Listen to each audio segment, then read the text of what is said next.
Delegates who were unable to complete your registration yesterday and signing yesterday are kindly requested to do so during the tea break. And a small note regarding your delegate kits. Inside each kit provided to you this morning, you will find a delegate memento coupon. The mementos will be distributed at 1:30 p.m. at the respective counters. Kindly retain the coupon and present it at the time of collection at the respective counter. Thank you. Everyone present here, as we step into the final technical session of the National Cost and Management Accountants Convention 2026, this moment carries a quite significance, for it marks not just the end of a schedule, but the completion of 3 days of shared learning, dialogue, and collective reflection. What began as an exchange of ideas has now become a gathering of perspectives, experiences, aspirations, and the last session stands as a bridge between what we have discussed here and what we will carry forward into our professional journeys. Technical Session 4, Enhancing Capabilities for Manufacturing and Service Leadership, fittingly reminds us that the true outcome of any convention lies not in its sessions alone, but in the capability we build to lead with clarity, responsibility, and purpose. As we bring this academic journey to its close, let us receive the session not merely as a discussion, but as a moment of consolidation, where insights settle into intention, learning turns into directions, and the spirit of NCMAC 2026 finds its way beyond the hall and into the future we are preparing to lead. Ladies and gentlemen, the last and final technical session on enhancing capabilities for manufacturing and service leadership begins now. With great honor and huge respect, I request our distinguished dignitaries to the dais. I request CMA Chitranjan Chattopadhyay, Council Member of the Institute, and CMA Navneet Kumar Jain, Council Member of the Institute, to please accompany the Chairman of the session, CMA Dr. P.A. Padmanabhan, President, Finance and CFO of Rane Group, and CMA Shilpa Shashank Joshi, Whole-Time Director and Chief Financial Officer, Novatas India Limited, along with CMA M. Hariharan, Director and Co-Founder, Xavier Fair Management Services Private Limited, and Professor Vishwanath Pingali, Professor of Economics at Indian Institute of Management, Ahmedabad, to the dais. We extend a very warm and heartfelt welcome to you, everyone. Let's give a thunderous applause to the dignitaries on the dais.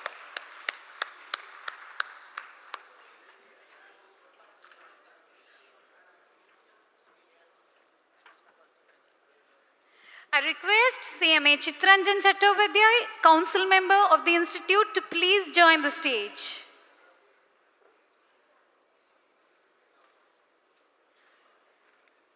Thank you, sir.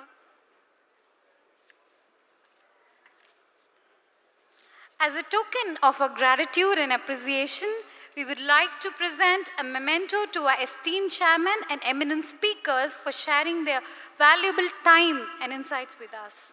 I would like to request CMA Chitranjan Chattopadhyay along with CMA Navneet Kumar Jain to present the memento to CMA Dr. P.A. Padmanabhan, Chairman of the session.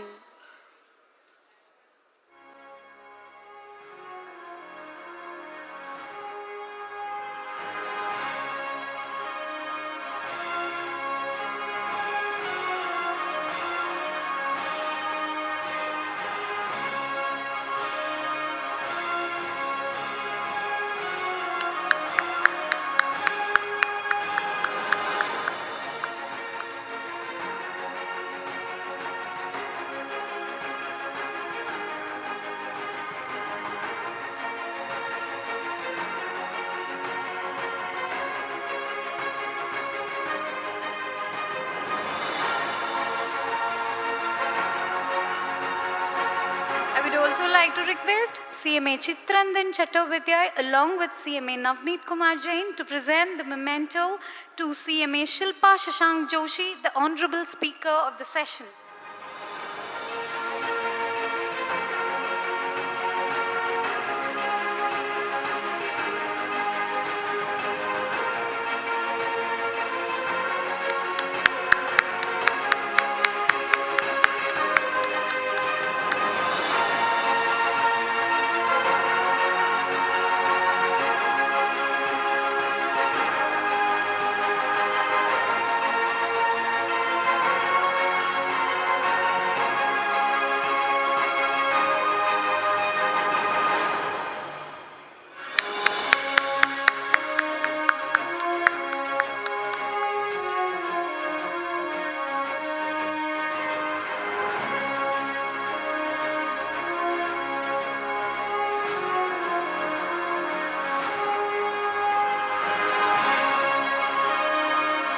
I would also like to request CMA Chitranjan Chattopadhyay along with CMA Navneet Kumar Jain to present a memento to CMA M. Hariharan, Honorable Speaker of the session.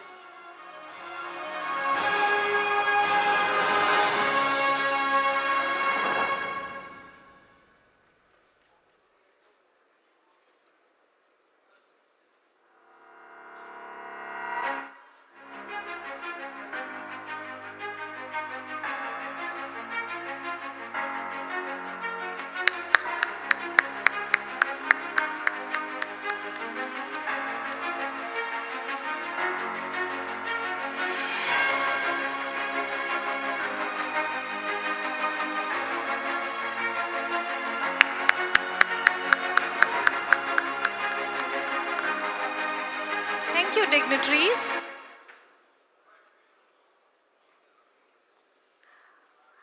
I would like to request CMA Chitranjan Chattopadhyay along with CMA Navneet Kumar Jain to present a memento to CMA Professor Vishwanath Pingali, the Honorable Speaker of the session.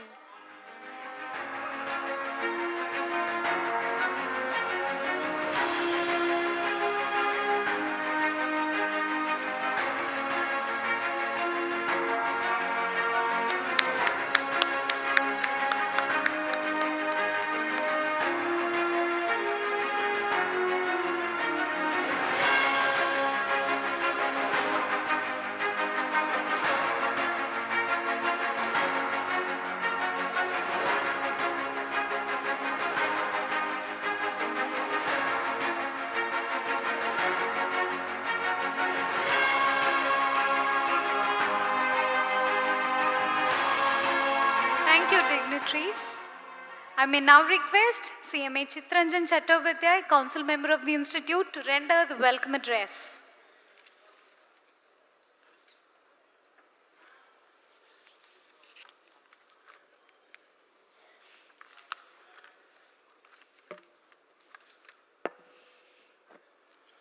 Namaskar.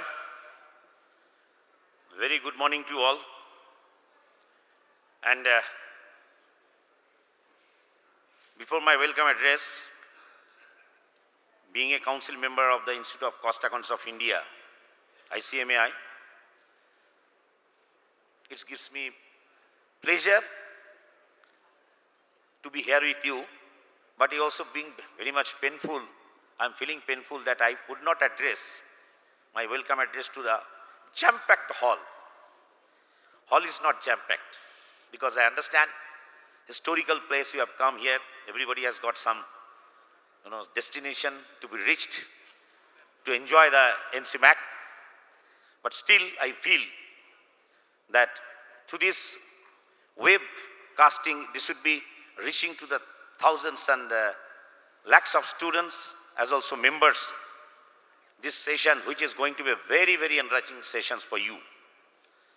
So this, I will welcome you again on this fourth session of NCMAC 2026 on the theme Enhancing Capabilities for Manufacturing and Service Leadership. Under the able leadership of our President, CMA TCS Prasad, and Vice President, CMA Neeraj Joshi, we have captured a theme of this entire NCMAC, Rise India, reposition, intensify, strengthen and enhance. So, with my great respect to all the galaxies of past presidents of this institute and my council members and of course all the representatives from the chapter, either chairman, secretary and other managing committee members, all the delegates from the various corporates. Of course, I must not forget to tell that many students who have joined here with their enthusiasm, and most important thing is that the host of this excellent, magnificent program of NCMAC, Mr. CMA Maheswaran, Dr. CMA Maheswaran, who is leading from the front, and I am also very much thrilled to mention that some of the young guys of this Coimbatore chapter has really exhibited an excellent unity, excellent way of their conducting this entire program. The chairman of this session, our learned CMA Dr. P.A. Padmanabhan, learned speakers of the session, CMA Shilpa Sasang Joshi, CMA M. Hariharan and Professor Vishwanath Pinglai. And of course, all the delegates, ladies and gentlemen. Today, 11th January, is the death anniversary of late Lal Bahadur Shastri, the second Prime Minister of our country. He laid foundation stone of this then headquarter, now Kolkata office at 12 Sadar Street, Kolkata. In this auspicious day, it's an auspicious day for us.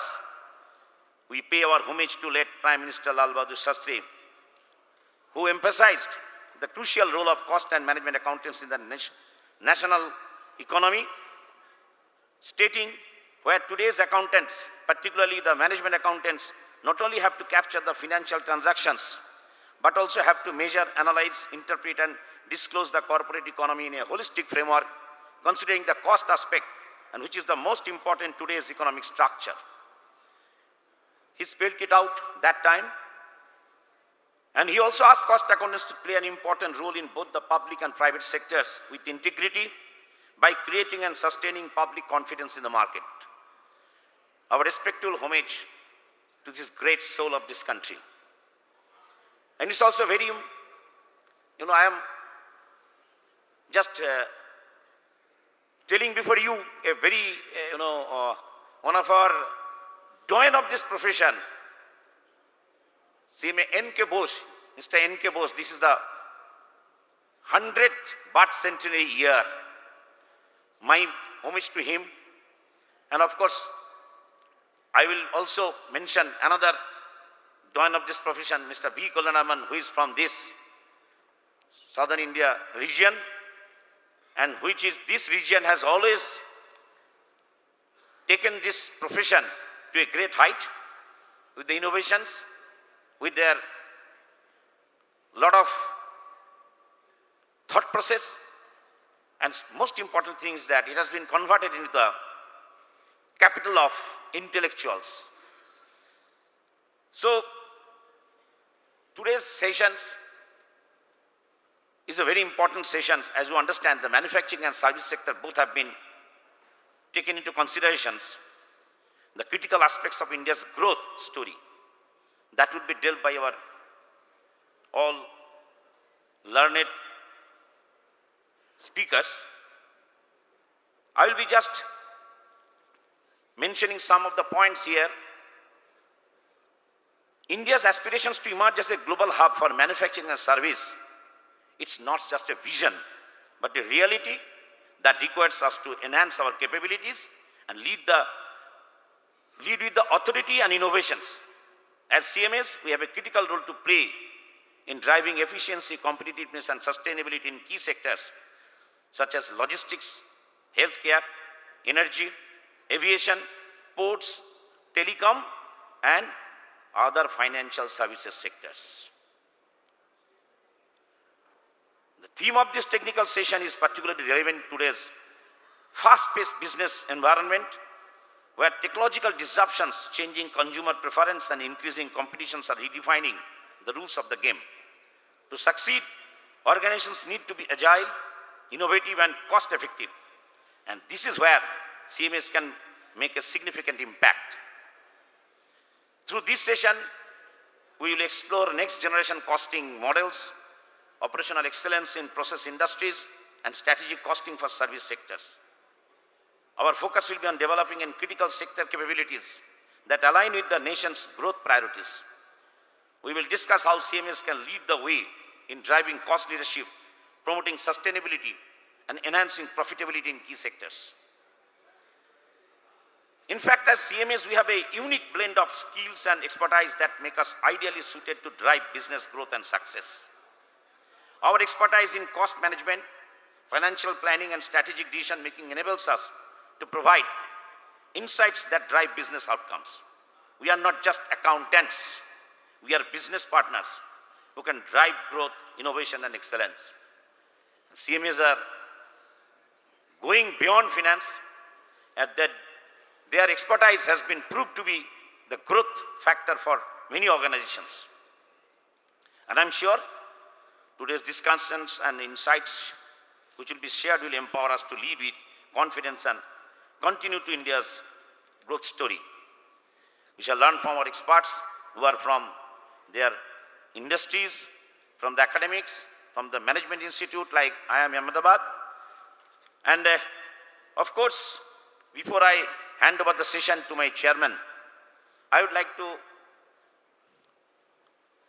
apprise you some of the developments from my board, BFSI board, Banking Financial Service Insurance Board, which is, you know, with your all best wishes, we are working for the visibility of the profession. Our young generations are very much now feeling enthusiasm.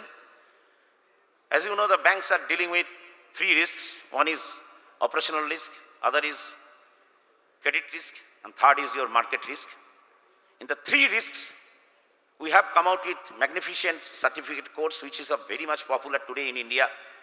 Many of the bankers are also participating because these are all live classes with doubt clearing sessions. And already we have completed 12th batch of all these three courses. First course is your certificate course on concurrent audit in banks, comprising entire operational aspects, both digital and also manual. And then we are coming out with a certificate course on credit management in banks, which is entirely dealing with the credit management practices of the banks, how our professional, they should be definitely getting up the opportunities as a credit analyst and credit risk officers. And many of the banks are now, they are very much in this process of recruiting CMAs also in the credit risk officers and credit analyst post. Then another is a certificate course on treasury and international banking. That is also very popular. And many of the foreign banks are participating in our courses. It is a great pleasure for us that many of the bankers are very much interested to join our certificate course along with our CMAs. And to disseminate the various developments in the BFSI sector, to develop skills and build capacity amongst our CMAs, we have come out with many documents. That documents are of the first time its nature even we can claim in this country. One of the very exhaustive document, you can say it's a Gita on infrastructure financing. The third enlarged revised editions of infrastructure financing has been released by Honorable Chairman and Managing Director of State Bank of India. And this book has been a 360-degree book. I request everyone to please grab a copy because this book will help you to build your skill in the project financing and infrastructure financing. We will be also having 3 other books today to be released. During that session also, I will be definitely telling you what are the crux of these books, and these are all the, I understand, at least from the Professional Institute, these books are of the first of its kind, and you will be very happy that these books have been reviewed by many experts in the field and it should be available to you. That I am thankful to my entire council, my president, my vice president, that they have arranged for your reaching to you after the release of the book. Because those who are here, I must say, they are all the witness of a very, very historical program today, this NCMAC. I consider it as NCMAC because I have seen the enterprising capability, I have seen the spiritual, strength of Adi Jogi. And I could understand that Coimbatore, why it is called that it's a city of innovations. And I am thankful to every one of you, and I welcome all my speakers and chairman of this session in this particular session of this session, which is going to be dedicated for leadership for the manufacturing and service sector. With this, I again welcome you all, and I hand over the session to the chairman of the session. Thank you.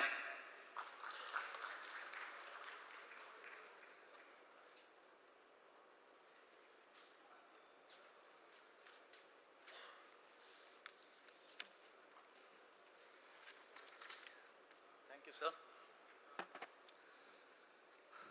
Good morning, ladies and gentlemen. It gives me immense pleasure to chair this technical session on enhancing capabilities for manufacturing and service leadership.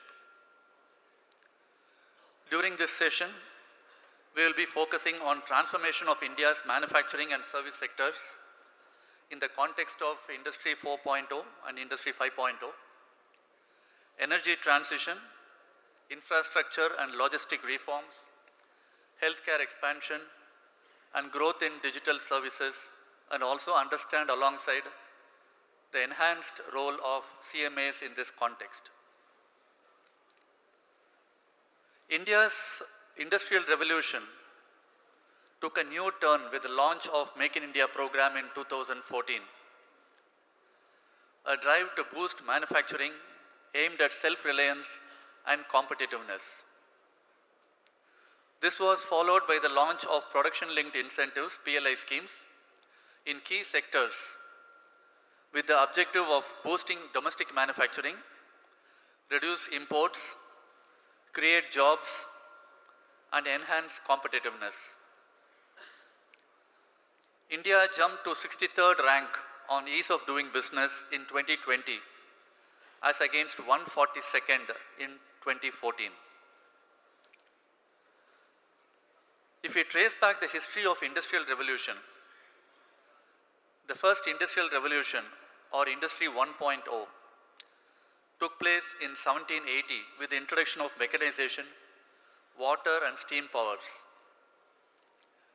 Industry 2.0 happened in 1870 with the launch of mass production, electric power and assembly line. Industry 3.0 happened towards 1970 with the introduction of computers, automated production and electronics. Industry 4.0, which started around 2010, saw digitalization, Internet of Things, IoT, machine learning, while the latest Industry 5.0, which is the emerging phenomenon, involves human-robot collaboration, cognitive systems, which is essentially mimicking human thought processes, and customization. If we notice, while the first three industrial revolutions were almost a century apart, the gap between the third and fourth revolution is just 40 years. And the gap between the fourth and fifth revolution is just 10 years. Such is the rapid pace that we are seeing at which industrialization is progressing. Let's now focus on the recent industrial revolution, which is essentially Industry 4.0 and Industry 5.0. Adoption of Industry 4.0 technologies, which is synonymous with smart manufacturing, involves data-driven decision-making using artificial intelligence, Internet of Things, automation, and big data to improve efficiency, enhance traceability, and create new value propositions in the manufacturing operations. By integrating IoT, AI, machine learning, businesses can enhance efficiency. Manufacturing today accounts for 17% of India's GDP, and digital transformation has become very essential for India's growth. Industry 5.0, on the other hand, focuses on cooperation between man and machine as human intelligence works in harmony with cognitive computing. Industry 5.0 comprises of human-machine collaboration with cobots. Cobots stand for collaborative robots that are designed to work alongside humans in a shared workspace, unlike traditional robots that are caged off. Artificial intelligence, etc., to enhance efficiency, lean and flexible production with modular workstations, etc. Industry 5.0 aims to optimize processes, achieve sustainability by using recyclable materials, introduce energy efficient designs to reduce waste, run a smart factory using predictive maintenance, use real-time data to improve productivity, and achieve customization through AI-enabled manufacturing that provides for customer-specific production.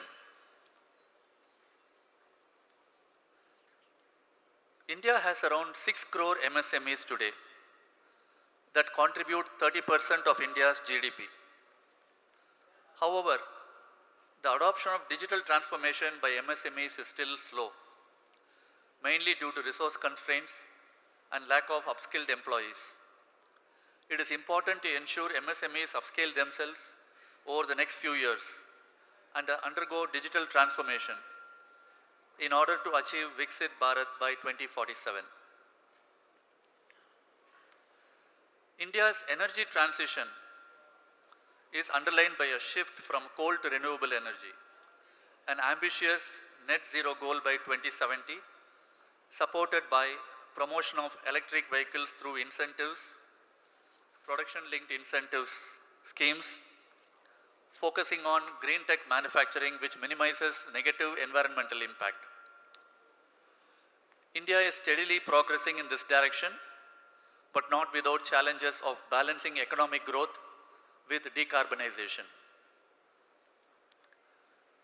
On the infrastructure and logistics front, PM Gati Shakti was launched in 2021 to improve connectivity infrastructure and strengthen first and last mile connectivity for seamless movement of goods and improve the ease of doing business. This is a significant step towards driving economic growth through seamless and cost-effective logistics network. This scheme adopts a whole-of-government approach by incorporating the infrastructure schemes of various industries and state governments. The objective of this scheme is to make the country more competitive globally, boost economic growth, and attract foreign investments. On the healthcare front, launch of Ayushman Bharat scheme by the Government of India, which has two components. Number one, health and wellness centers that aims to achieve healthcare from a disease-focused model to a holistic approach. And number two, Prime Minister Jan Arogya Yojana, PMJ, that provides Rs 5 lakhs health cover for over 10 crore families. It aims to cover about 50 crore Indian citizens. As far as growth in digital payments are concerned, adoption of digital solutions and UPI, there has been a significant increase, mainly by the industry which currently is focusing on BFSI, which is banking, financial services, insurance industry, and to some extent in retail. The other industries are still catching up. Digital payment system has been adopted by more than 50 crore users, making India the global leader in real-time payments. All the above initiatives have significantly enhanced the role of CMAs. Enterprises today are striving to make their products and services globally cost competitive, and CMAs play a very important role in this exercise.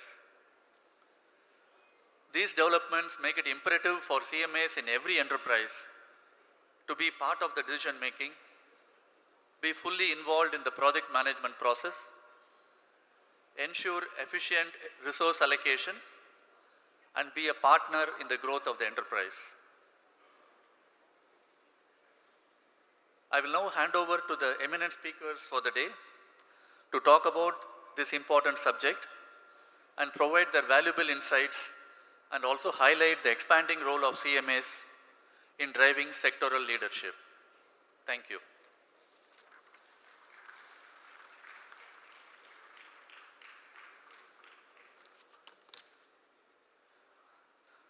I will now call upon CMA Shilpa Shashank Joshi, Whole-Time Director and CFO of Novartis India Limited, to deliver her address. Madam, please.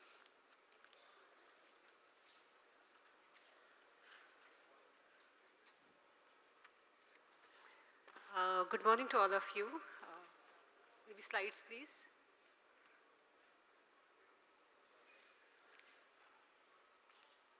Privileged to be here with such an experienced and respected group of professionals. The theme of this convention is Rise India, and Padmanabhan sir has already covered many key aspects of this theme. It is a very pragmatic theme and well aligned with changing environment. This is just not a slogan. It is very clear signal that India's next phase of growth will not be driven by scale alone, but capability, judgment, and execution excellence. We are moving away from an economy that competed largely on cost to one that must compete on quality, resilience, trust, and sustainability across manufacturing and services. These shifts bring tremendous opportunities, but only if we build right capabilities and competitiveness. In this transition, the role of CMAs is changing fundamentally.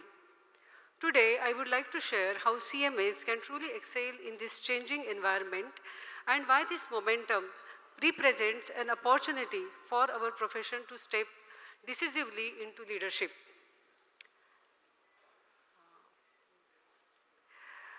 Now, let's first talk about differentiation between Industry 4 and Industry 5, which has been actually beautifully covered by Mr. Padmanabhan. Just to summarize here, Industry 4 gave us automation, data, and visibility. It helped organizations to optimize processes. Industry 5 asks something more demanding: human centricity, resilience, and sustainability. This is not technology shift alone. It is a decision-making shift. It is about using technology responsibly with judgment and purpose. Speed still matters, but speed without judgment creates fragility. Industry 5 rewards organizations that balance speed with trust, efficiency with resilience, and growth with responsibility.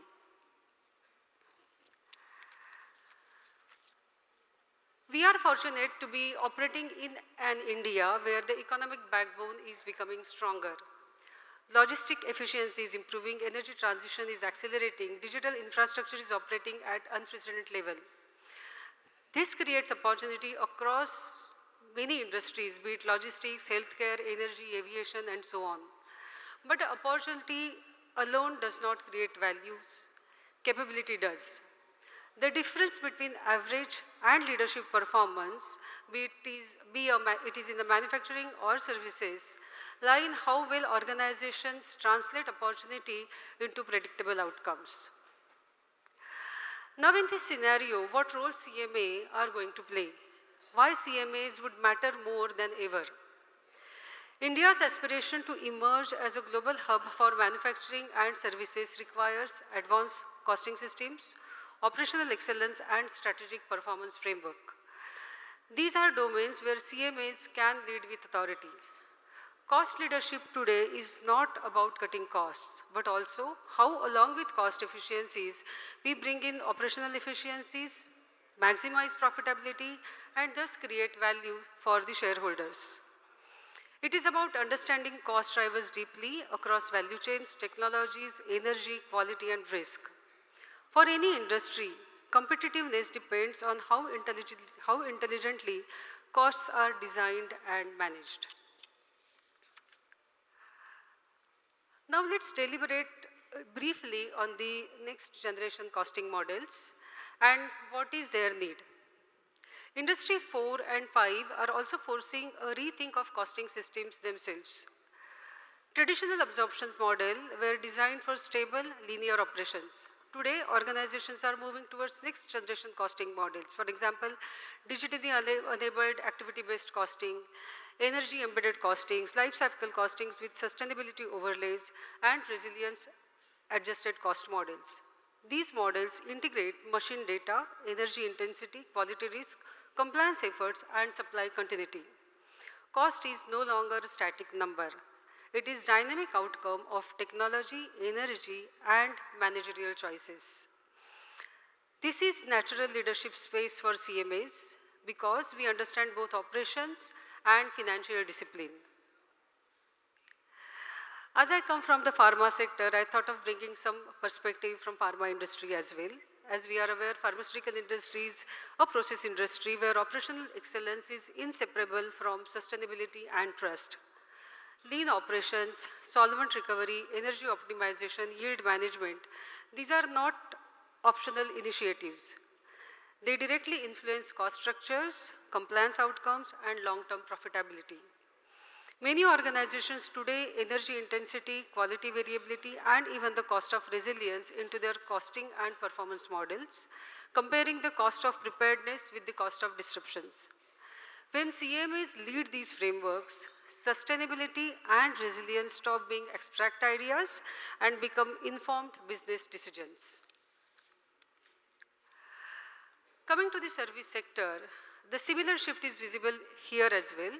Maybe it is IT, BFSI, telecom, or e-commerce. Here, value is created through platforms, people, data, and trust. Strategic costings in services focuses on cost to serve, scalability, customer lifetime value, and risk, and not just unit economics. CMAs who master these frameworks enable profitable growth while managing volatility.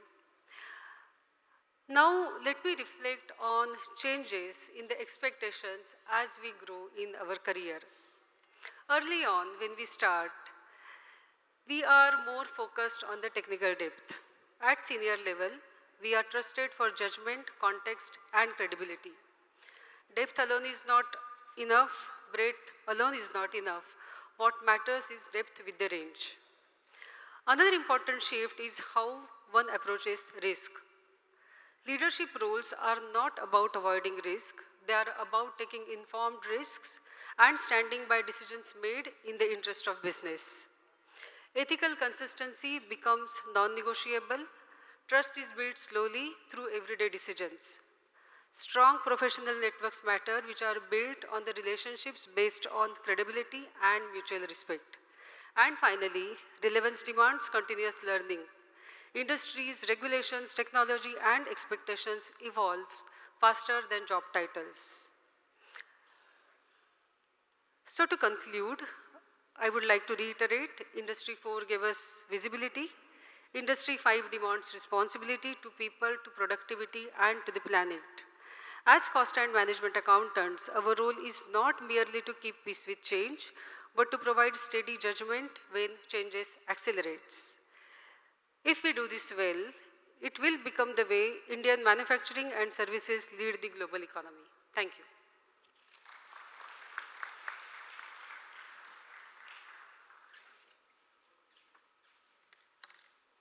Thank you, ma'am, for your valuable insights. I picked up some catchphrases from the presentation. Growth that endures disruption, a very strong statement. Today we are in such a disruptive environment. We need to work on how to achieve growth in spite of a disruptive situation existing. We know the geopolitical situation that is existing right now, where there are wars happening across the globe. While we are still in a globalized environment, all countries are working towards self-sufficiency, and India is also going in that direction. The CMAs will play a very, very important role in India achieving this self-sufficiency and decoupling from the globalization, which seems to be the order over the next decade. The other very important point which I picked up was moving from compliance to responsibility. A very interesting phase. The last 25 to 30 years, we saw a lot of compliances coming in. The 90s, we saw the liberalization where there was a lot of easing that was happening, and then the last couple of decades, again, a lot of stringent laws have come in, and compliance has become a very, very important aspect of every professional. It is important that we are just not compliant, we are also responsible. Responsibility is one step above compliance. That's a very, very good statement that we picked up from this presentation. And thirdly, real-time costing. There was a time when CMAs were focusing on cost accounting, cost audit report, where it was more historical. Over the last few years, it has moved to real-time costing. And today we are looking at predictive analysis, predictive costing. There has been a sea change, and the whole profession has evolved considerably. And I'm sure we will have enough CMAs in the profession to ensure that we match this evolution and ensure we all take the country together towards Viksit Bharat. Thank you, ma'am.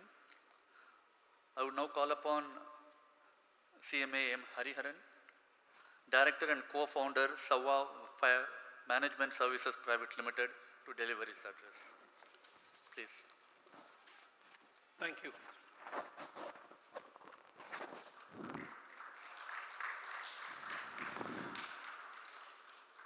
Can you just start the presentation, please?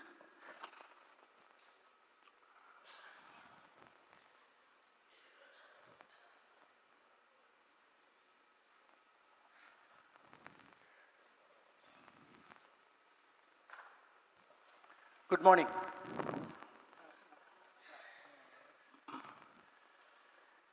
So the topic is pretty appropriate and pretty topical naturally, because we are talking about what is happening and what is about to happen, both.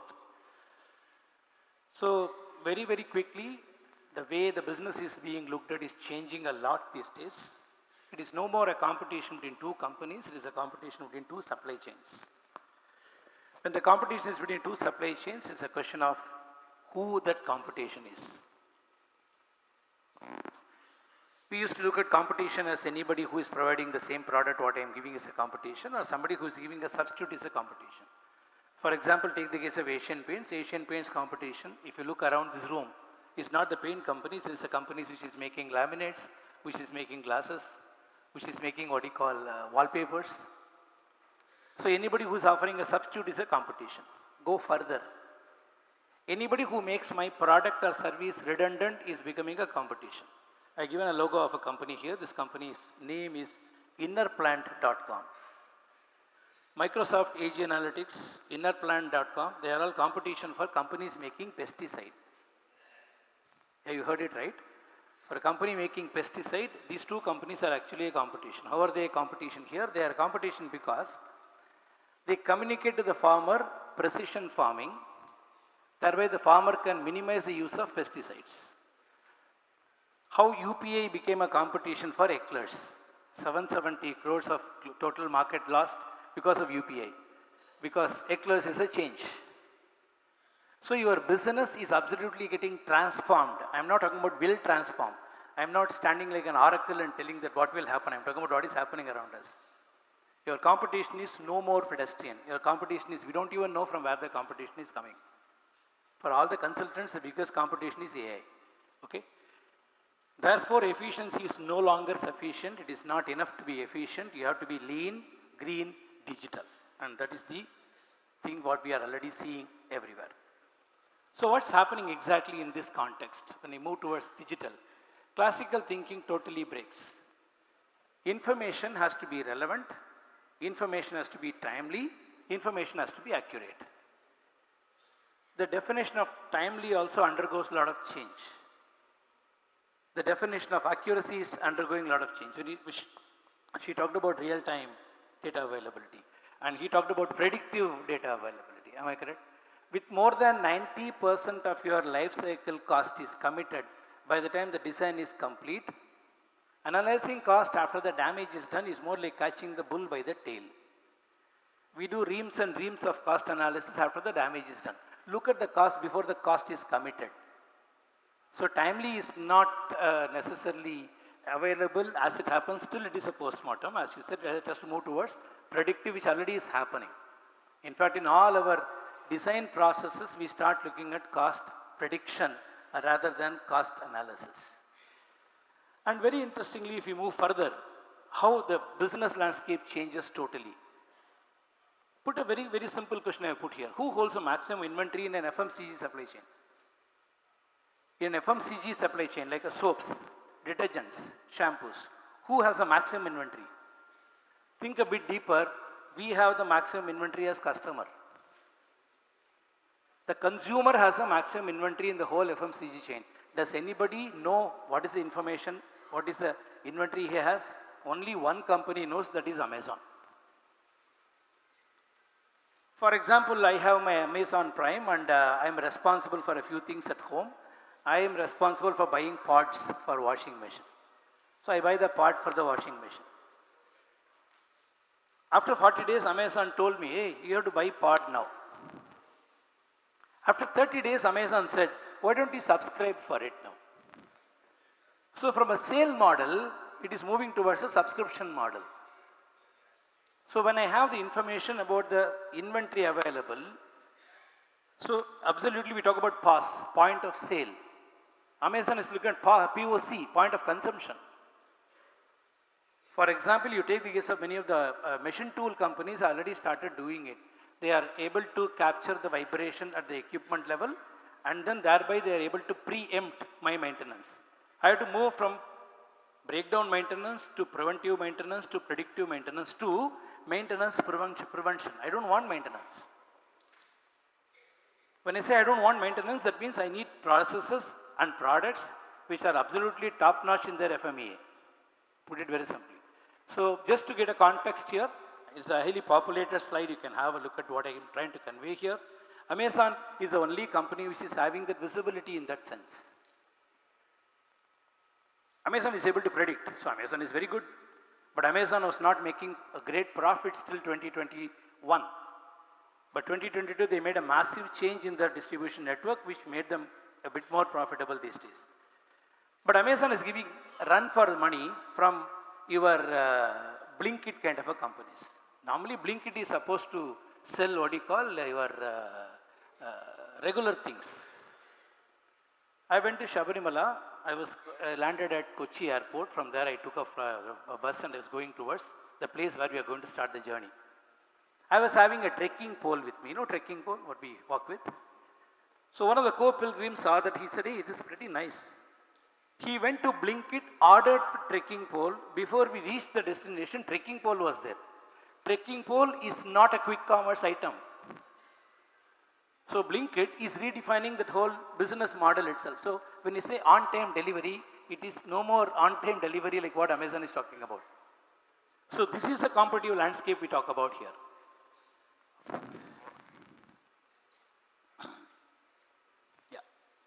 So therefore, we start moving towards what can be called as a dynamic pricing model. Dynamic pricing model, subscription based. He's asking me to pay subscription for pods.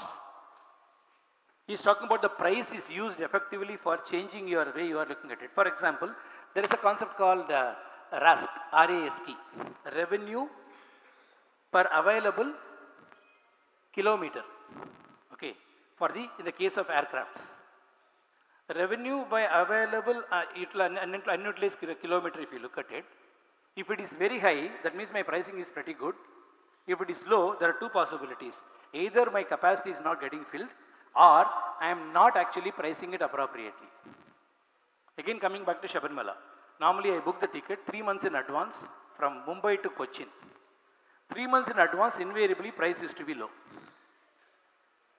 This year, price was very high, only because of RASK.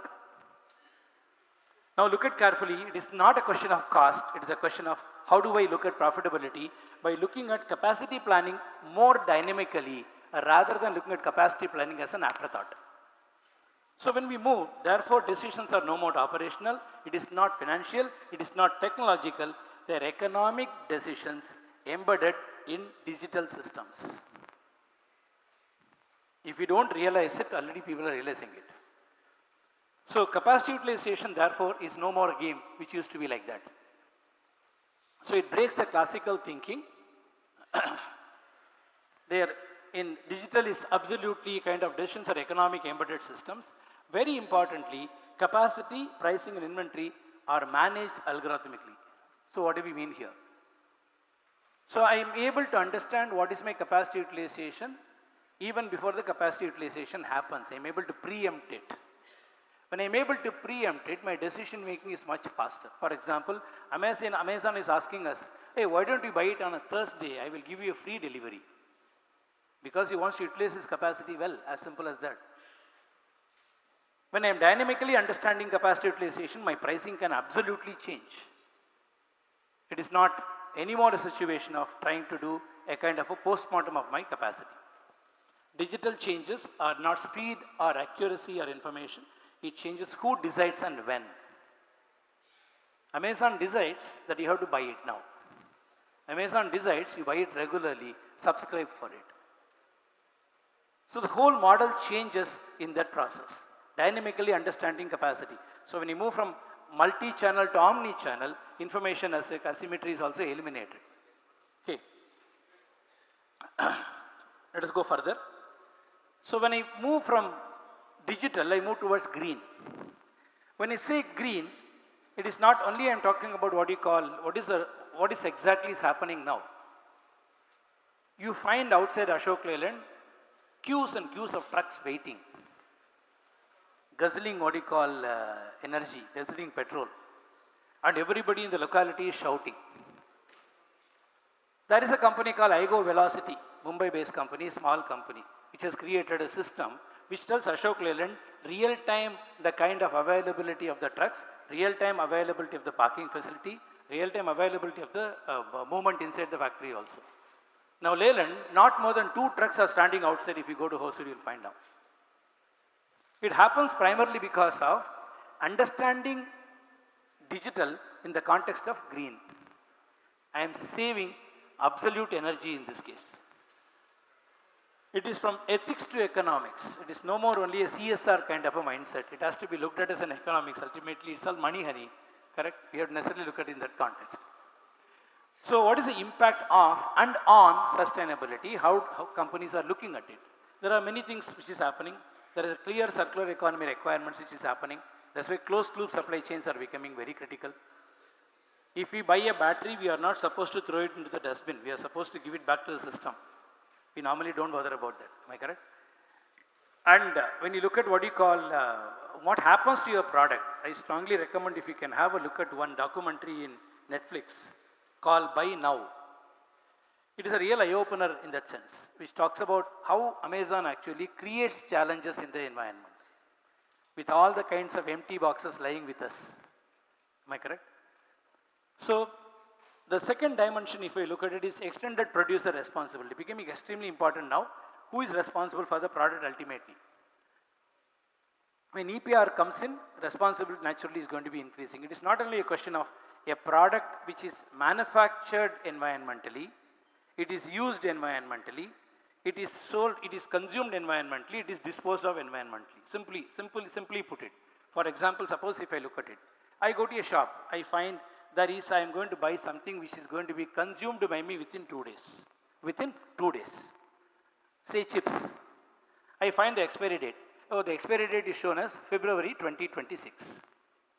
Next pocket, expiry date is shown as October 2026.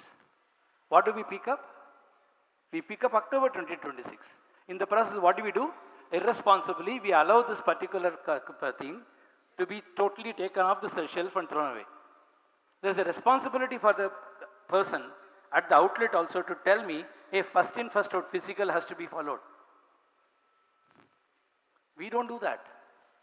So put it very simply, the question of extended producer responsibility primarily lies in how do I do that, how do I make that happen. When you move further, you get a digital product passport, which is becoming very, very popular these days. Digital product passport talks about the kundali of that product throughout the life. Okay, there are extended logic for this also. For example, you take to somebody like Wellspun, they have what is called as a well track. You can go to Google and search for that. Well track is primarily a mechanism which captures the information available, which is starting from the time that particular, from where you are sourcing your cotton till it reaches the hand of the consumer. Reason is commercial to start with, because Walmart wants them to source, let us say, Egyptian cotton. I have to prove it to you that I got Egyptian cotton. You take it as jewelry companies, like Tanishq. We track the source reliability, integrity is tracked throughout, which is extremely important for me to ensure that I am responsible in that context. So responsibility does not come only from manufacturing, it comes from a consumer as well. So how do I use the product? How do I dispose the product? How do I consume a product? Digital product passports definitely create a huge advantage. And it helps me to understand the life cycle cost much better. Because to take a case of a consumer durable, from cradle to grave, it incurs cost. From cradle to grave, it affects environment. From cradle to grave, it is having an interaction with the consumer. So at every stage, there is some event or other is happening. Are we capturing that? We are. Actually, many companies started doing that. Traceability across supply chain becomes extremely important. Like for example, I need to have a clarity that when my customer wants the product should be available. Not before, not after. I am consciously avoiding the word just in time here. Okay. So it has to necessarily be, that visibility has to be created at that point of sale. It is at the point of consumption. Then it is possible for me to trace it. And we have started capturing life cycle emissions and resource efficiency. How you are using the product as the product goes further. I'm sorry. Yeah. So ultimately, what green gives essentially is a license to compete. For example, if you have to export, if you have to undertake projects in Europe starting from 2026 April onwards, if I am sourcing from companies which are not following ESG practices, the tax is going to be higher. Am I correct? So essentially what is happening, your right to compete is given by your green. Long time back, I am talking about 1999, 2000, 2003, 2004. I was working with a company in Dubai which is making these labels. So Unilever approached them for placing an order. They said that we'll meet in Crown Plaza Hotel. Unilever said, no, not Crown Plaza Hotel, we'll come to your factory. They came to the factory, they didn't go to the room first, they went around the plant and said 50 people working in a company, I got only 2 washrooms. Increase the number of washrooms, then we will think about placing order with you. You have got tube lights everywhere, change it to CFL. LED was not there at that time. You are having tube lights everywhere, change it to CFL, then we will discuss further. So your license to compete is given by going green, essentially speaking. Very, very long time back, 1980s, when ESP, electrostatic precipitator, was forced upon cement companies, they refused to accept it. But later on they realized actually because of that their yield losses have come down drastically, much later. So shift from ethical and regulatory perspective to economic perspective is what we have to look at as a CMA. Going further very quickly, this is what we have to assess as a CMA. What is the life cycle economic impact?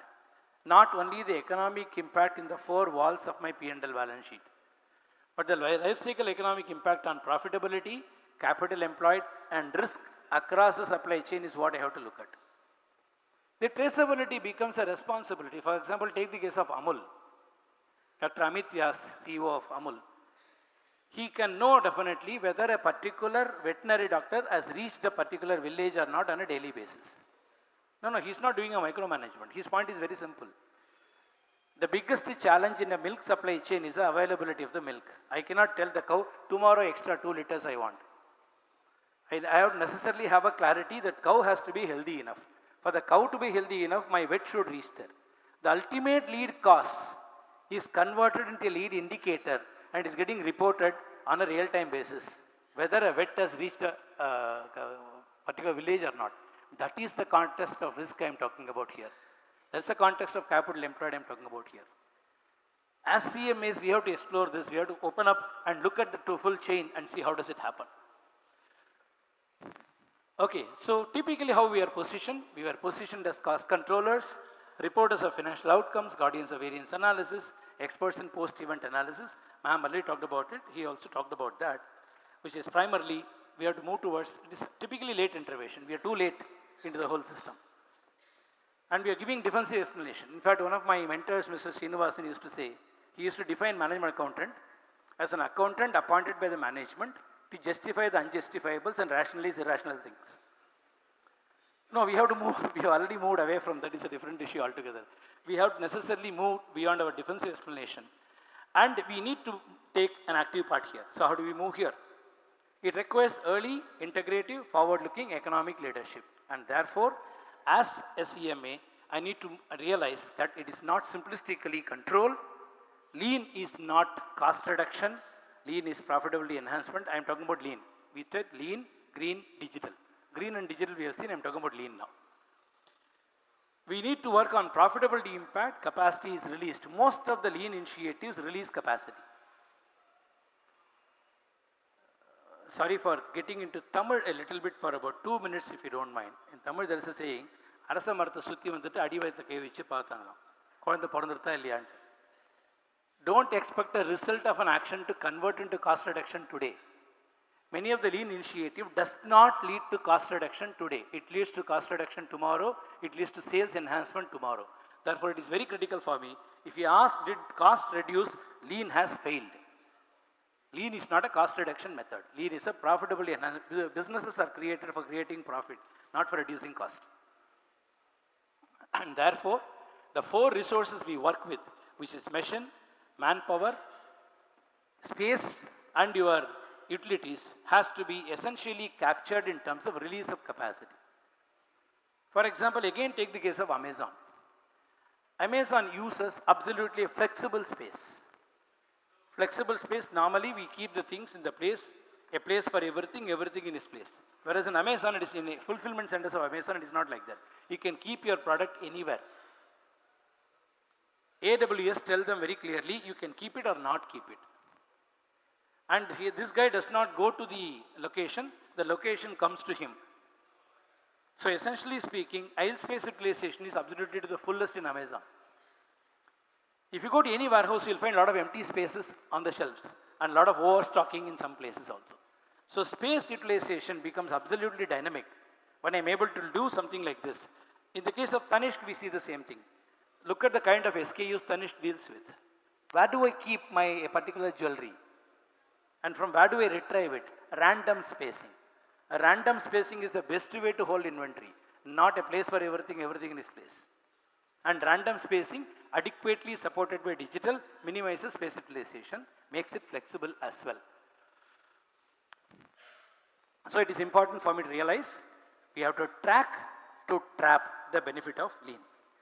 So when you say track, what do we track? We have to track the release resources. We have to, once you track the release resources, report the release resources, communicate, and then once you communicate this, then you can trap the release resources properly by increasing output, reducing overtime, and avoiding capex. We are controlling tomorrow's cost, not today's cost with lean. So it is very critical for me to realize that resource release without economic trapping is an operational activity, not competitiveness. It is important for me to move towards that. Consciously, we start reporting already in many companies. This is what I mean. I think we'll skip this. Therefore, we need to move to from reporting effects to understanding and influencing causes. Let us go to the cause and then attack the cause first, even before the cost is committed. From functional excellence alone to enterprise and ecosystem thinking, not only looking at the function within the organization, but the full supply chain end to end. From cost focus to profitability, capital efficiency, and sustainability over time. From control after the event to economic shaping before decisions are locked in. All the things I gave examples as well. Finally, it is not a loss of rigor, it is an expansion of leadership scope. So the final part of my submission is that, therefore, as a CMA, I have to become a T leader.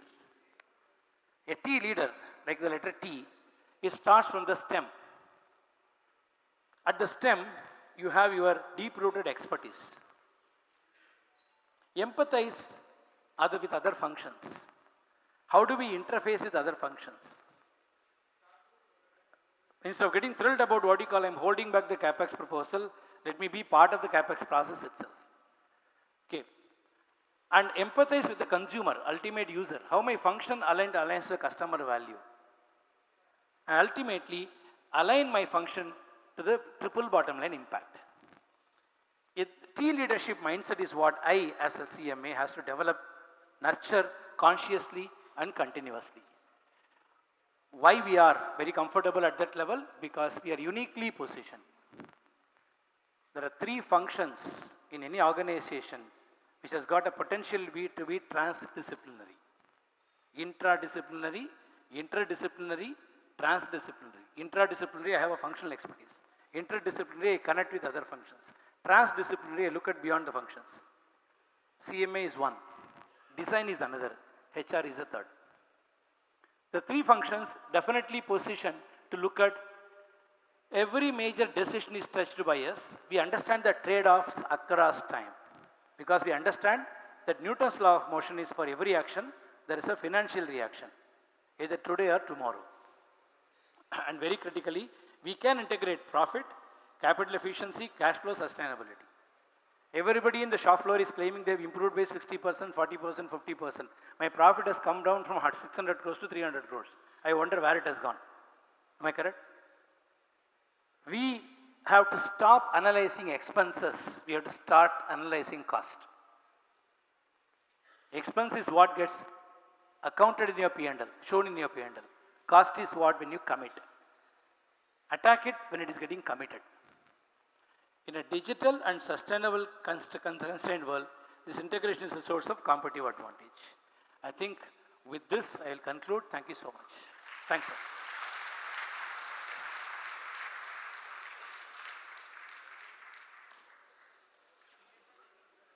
Thank you, sir.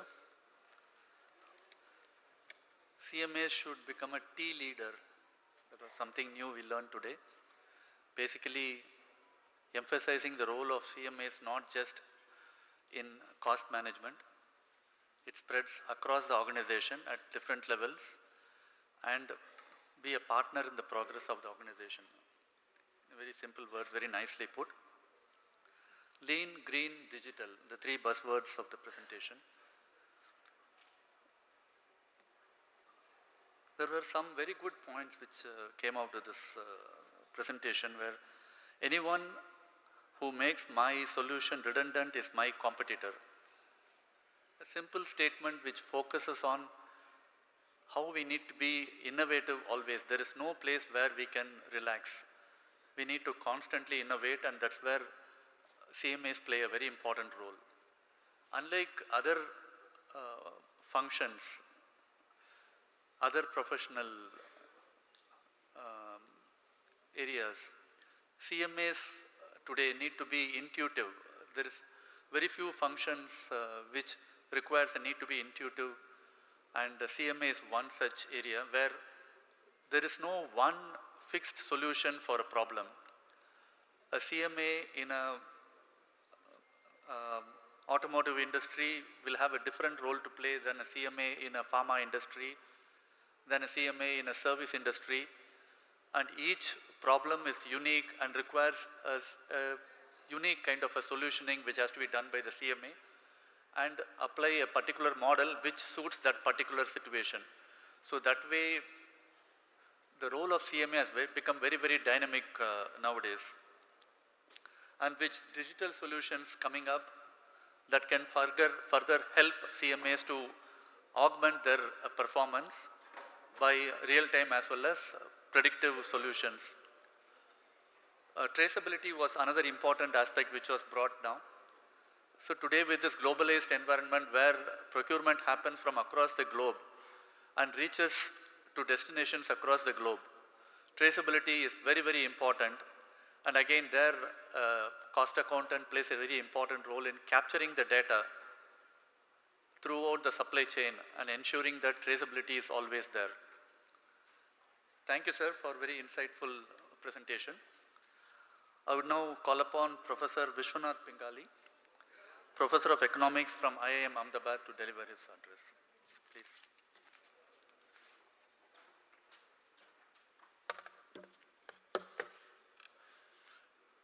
Thank you very much. Good morning, ladies and gentlemen. It's an absolute honor to be here, and I'd like to thank the organizers for inviting me here. Oh well, I was sitting there listening to all the talks, and I was wondering when my turn would come, and finally it did. As the last speaker, I have two responsibilities. Responsibility one, which is very, very tough in my opinion, is not to repeat what is already spoken earlier. And given the elaborate presentations that we have seen earlier, I really doubt if I'll be able to handle that responsibility. The second one, presumably, is a little easier one. It is that I am the one who needs to manage the time and end this session on time. So therefore, that probably is a lot easier because most of the talk that I prepared probably has become redundant. So as a management professor, in every sense of the word, when I look at strategic and cost leadership, it kind of develop some kind of a feeling in my head. By the way, just to let you know, I did not make any elaborate PPT presentation coming out here. I just made a simple talk. The problem with this is that I don't know when to stop. So, but nonetheless, the clock is there to remind me constantly. But nonetheless, as a management professor, whenever I think about cost and leadership in cost, it always intrigues me. Today, I'm not really going to talk about the leadership in industry, leadership in other arguments. I'm going to talk about the leadership as far as CMA is concerned. Many of you are aware that my colleague, Professor Amit Karna, and I, along with a few of our research associates, Kanchi and others, and two of my students, Hiru and Shruti, have been working a lot on redefining the roles of CMA and ICMAI in general as India moves towards 2047. Now, while I'll let Amit handle the brief highlights of the report that we are presenting, I'd just like to set some context in terms of what leadership for a CMA is all about, in the emerging economy. As I think about cost, my mind goes back to the beginning of Industrial Revolution once again, when, the second round of Industrial Revolution, where Henry Ford famously said consumers can have any color of the car as long as they want black color. The real stress was really on economies of scale. The real stress was on making sure that you drive the variable cost as low as possible. And from there, the world has moved on from manufacturing focus all the way to service focus, where the marginal costs are a little vaguely defined, variable costs are a little vaguely defined, but fixed costs were huge. Now, while I think over a period of time we continued with service economy, with it dominating significant part of our GDP and other kinds, we suddenly realized that that may not be the argument, and from there emerged this idea of platform economics. For a long time, as an economist, I'm taught that price less than average variable cost is a disaster. But here is where I'm seeing a new kind of an accounting that is generating, where price is actually less than average variable cost for sustained periods of time. Now from there, we move to an economy that we call as artificial intelligence. In the artificial intelligence world, we are told every day scary stories and we don't know if our job will exist tomorrow morning when we wake up or not. Now, this is how I'm actually seeing the cost in the society change over the last 2 centuries, if not a few 50, 60 years. Now to that, add the tensions that you have in the form of geopolitical nature.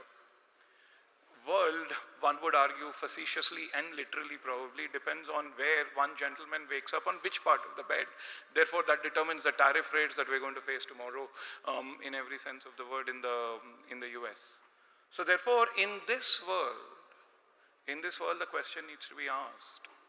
While traditionally there has been a role defined for this profession called cost and management accountant, what is the new role? What is the transformation that you're going to see in the new role in the coming days? And that is what, ladies and gentlemen, our report literally focuses on. What is the leadership the organization at the end of the day has to show in order to make sure that it becomes relevant?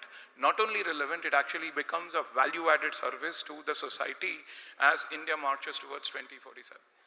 My colleague and I have done several analyses where we talked about the current number of CMAs that exist in the country and the number that is needed for us to reach anywhere near the aims that India actually has. And we believe that the number is woefully short. So therefore, if the number is woefully short, what can ICMAI do to boost that particular number? To me, that's the first question that becomes relevant as far as this discussion is concerned. If CMA needs to be a leading profession in the country, which it was in 1980s, and 1990s. As a kid growing up in a remote town in Telangana in 1980s and 1990s, one of the objectives I've had, and changed significantly, was to be a CA and a CMA at one point. Therefore, there was certain kind of a nostalgia that this title evokes. How do we make sure that the next generation kids too have the same kind of a nostalgia as far as the profession is concerned? To me, that is where the leadership change, that's where the change in thinking, that's where the taking leadership by the horns begins in every sense of the word. Right? So therefore, I think, one of the things that we've done is we've talked to a lot of chapters, we've come to a lot of cities, we've talked to a lot of chapters, and we actually started noticing a few confusions in the profession. One of the confusions that we actually thought we saw was difference between being a cost accountant and an accountant. I think that's something that we've noticed. Therefore, for our first argument of change, our first argument on journey towards leadership begins with talking about that particular confusion. The second confusion that I actually saw is, yes, deservedly, probably the government of India should bestow upon you the statutory powers. But there are two aspects to it. One is wait for the elusive elixir to come, and the second one is basically to say that I'm going to take bull by the horns and do whatever I can despite what the government does.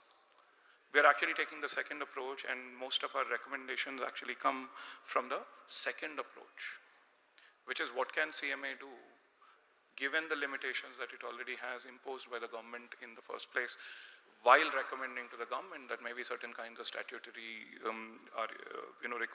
statutory powers be bestowed.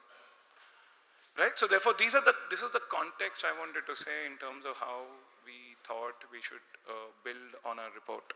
So this leads us to the first idea: how do we envisage CMA as a profession to emerge in the coming days?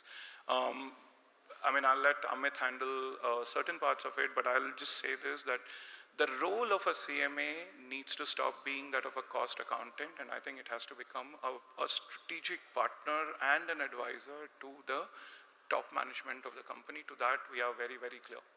Cost is increasingly a lever of competitive advantage, not expenses. Cost is an increasingly becoming a lever for competitive advantage, and therefore, when somebody talks about cost, and that too authoritatively, a CMA is not somebody who is on the fringes of decision making. CMA is in the center of decision making, because that is going to define where the firm is going to go in the coming days. So to us, therefore, what capabilities do we think a CMA needs to have in order to be able to be worthy of the role that we think a CMA needs to have? here is where we define what we call as a competency-based framework, where we, after rigorous research, talking to various people, doing international benchmarkings with sister organizations all over the world, we think that there are several competencies that CMA needs to possess. And therefore, a curriculum of CMA needs to emerge keeping these competencies in mind. So as a first step, we define those 6 competencies. We identify 6 competencies, including digital savviness. I think many of the speakers have already talked about the world moving from simple maintenance to predictive maintenance to no maintenance at all. If we were to really do that, I think digital savviness is more or less important. We also talk about improved communication skills. We identify several other competencies, like that, 6 of them to be very precise, that I think every CMA needs to be possessing as they move into the next decade. Now, the next stage of operation would be to look at existing courses and map them to see which competency is being highlighted. And that's exactly what we did. Therefore, I think here is where our students have actually sat down with every course that a CMA needs to clear, and then decided which of these competencies are fulfilled, which of them are not. And in that process, I think we've suggested some changes to the curriculum. This is what we call as a competency-based framework. And as ICMAI decides in the coming days what kind of competencies a CMA needs to possess. I mean, the argument really comes up in the following way. At various stages of journey in a CMA's life, and in a prospective CMA's life, what are the competencies you want to see them possess? What is the value addition they're going to bring to the industry at large? So these are the questions that would decide what competencies you need, and therefore, what are the courses you need. The other thing that we were talking about would be, at some point in time, cost in real estate is very different from cost in digital world. Cost in real estate, and you talk about break-even very differently in different industries. Amazon's break-even is decades long, and I think my argument is OpenAI's break-even would be even, I don't know, forever maybe, I don't know. So very interesting arguments are coming out. So therefore, we need specialization. The CMA, if he or she needs to play a pivotal role in the strategic decision making, will essentially need to be a specialized object as well. Generalization is good, breadth is important, but depth is essential in the coming days. This also gives an opportunity for a CMA to reskill in the coming days as well, even after passing the exam, saying that I would like to develop other competencies as we go by. So those are some of the key highlights that we look at as we go by. While we talk about the role of CMA and the role and the changing nature of CMA and the skills required for a CMA to increase his or her capabilities, we also do believe that ICMAI needs to reinvent itself at some point in time. I'll give you a simple example. I do a lot of corporate training and corporate education, and one of the leading conglomerates in the country came to me to do some sessions on the nature of GST's impact on its operations. I'd gotten in touch with one of my students in Big Four and arranged the classes. I mean, I really thought at that point in time, just about the time when we started this project, my role should have been redundant in this particular thing. The right organization that should have guided them should have been ICMAI in every sense of the word. So therefore, I think one of the first things that we are really talking about would be rebranding and revitalizing and reimagining the institute and the brand that it actually has, in the psyche of Indian people. We really think that for CMAs to become a force in the country, ICMAI will need to start investing significant amount of time and energy in the discourse on cost management, in the discourse on production-linked incentives and the schemes that the government of India is running. Another colleague of mine and I have been working with Niti Aayog a lot in the recent days on understanding PLI schemes in depth to understand the impact of PLI on the Indian economy. What we notice is that there are several interesting insights that we are getting, but nothing we are seeing is from the cost perspective. To me, this is where the importance comes up. This is where the idea is extremely essential. This is where the real idea comes into me, that the institute needs to start becoming the focus of attention in the psyche.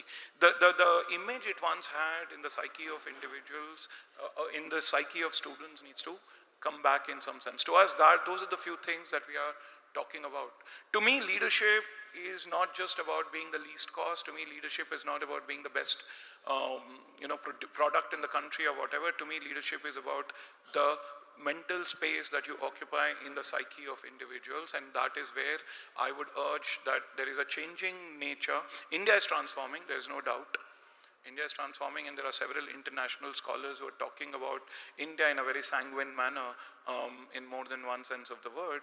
And I think if that were to actually become a reality, there are lots of stakeholders that are required in order to make that happen. And I do believe that the thought process on cost, the thought process on cost leadership is a very essential argument, and therefore to me, the leadership is all about developing a certain set of reputation and competencies that would actually get its place back in the psyche of the Indian citizen at large and contribute to the 2047 vision that India actually has. I'll stop here. Thank you very much for listening to me.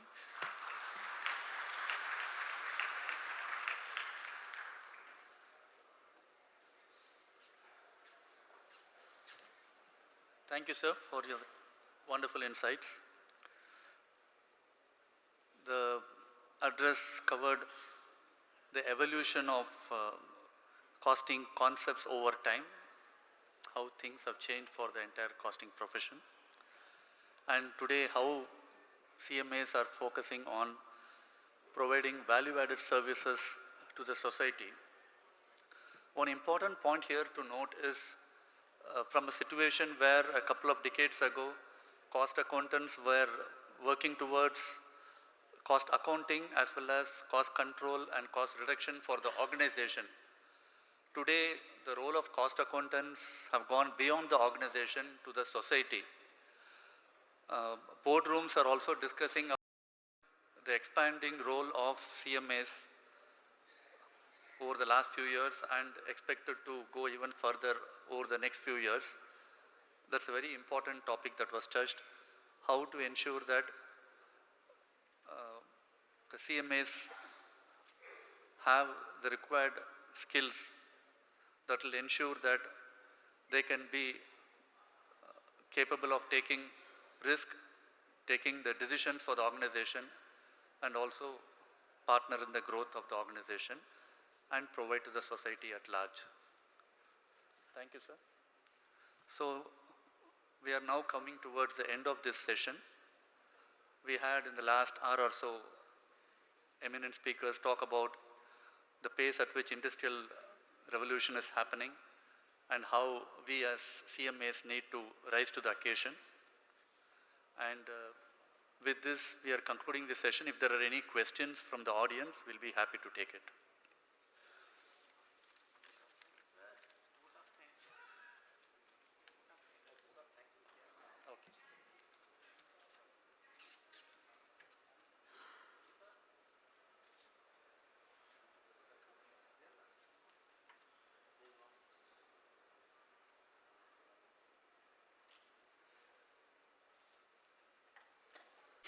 We are going to now witness the release of publications developed by BFSI Board ICMAI and MSME and Startup Promotion Board ICMAI. I take the immense pleasure to invite CMA TCA Srinivasa Prasad, President of the Institute and Chief Patron of the NCMAC 2026, and CMA Neeraj Dhananjay Joshi, Vice President of the Institute and Chairman of the NCMAC 2026. And I would also request CMA Dr. KCHAVSN Murthy, Chairman, MSME and Startup Promotion Board of ICMI, to the stage.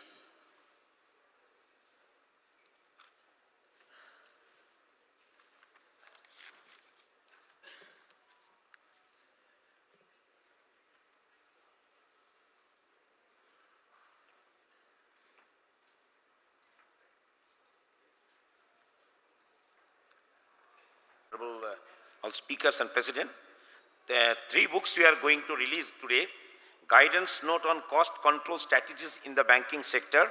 It's an 850 pages book. It's a total document on the how CMAs can help the banks to control strategy, cost control. and it's a very, you can see it that we have already exhibited here. And another book we are coming out, Handbook on Central Bank Digital Currency. This is the first of its kind. An institute has come out. And another book we are coming, Monograph on Climate Risk and Green Finance. This is also another book, and I am really thankful to all the resource persons for the book, for the cost control strategies. One of the chief resources, the CMA,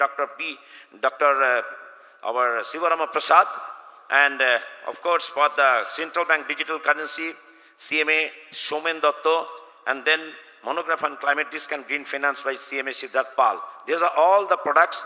Along with the reviewers, we are really very much grateful to them. All the CMAs, they have joined this, and our board members they have helped us to develop these big documents. Thank you.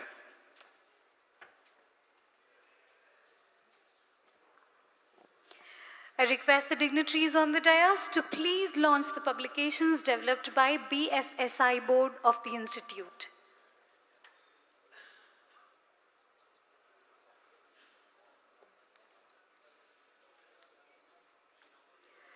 Three books are being released under this publication. Number 1, Handbook on Central Bank Digital Currency. Number 2, Monograph on Climate Risk and Green Finance, Banking Sector International Practices and Indian Perspective. Number 3, Guidance Note on Cost Control Strategies in the Banking Sector. Publications developed by the BFSI Board of the Institute, which serve as valuable resources for the industry and professionals, have been meticulously developed under the able chairmanship of CMA Chitranjan Chattopadhyay, Council Member of ICMAI.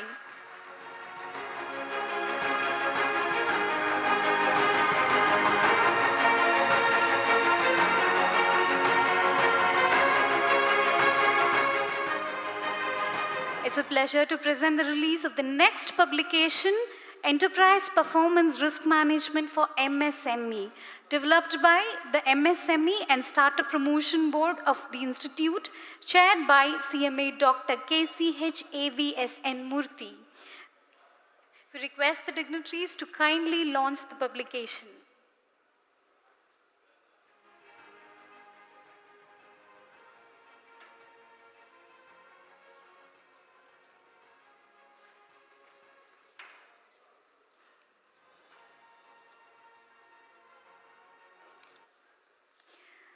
This publication is a significant contribution to the MSME sector, offering valuable guidance on enterprise performance and risk management. Today, we have the honor of witnessing its formal launch.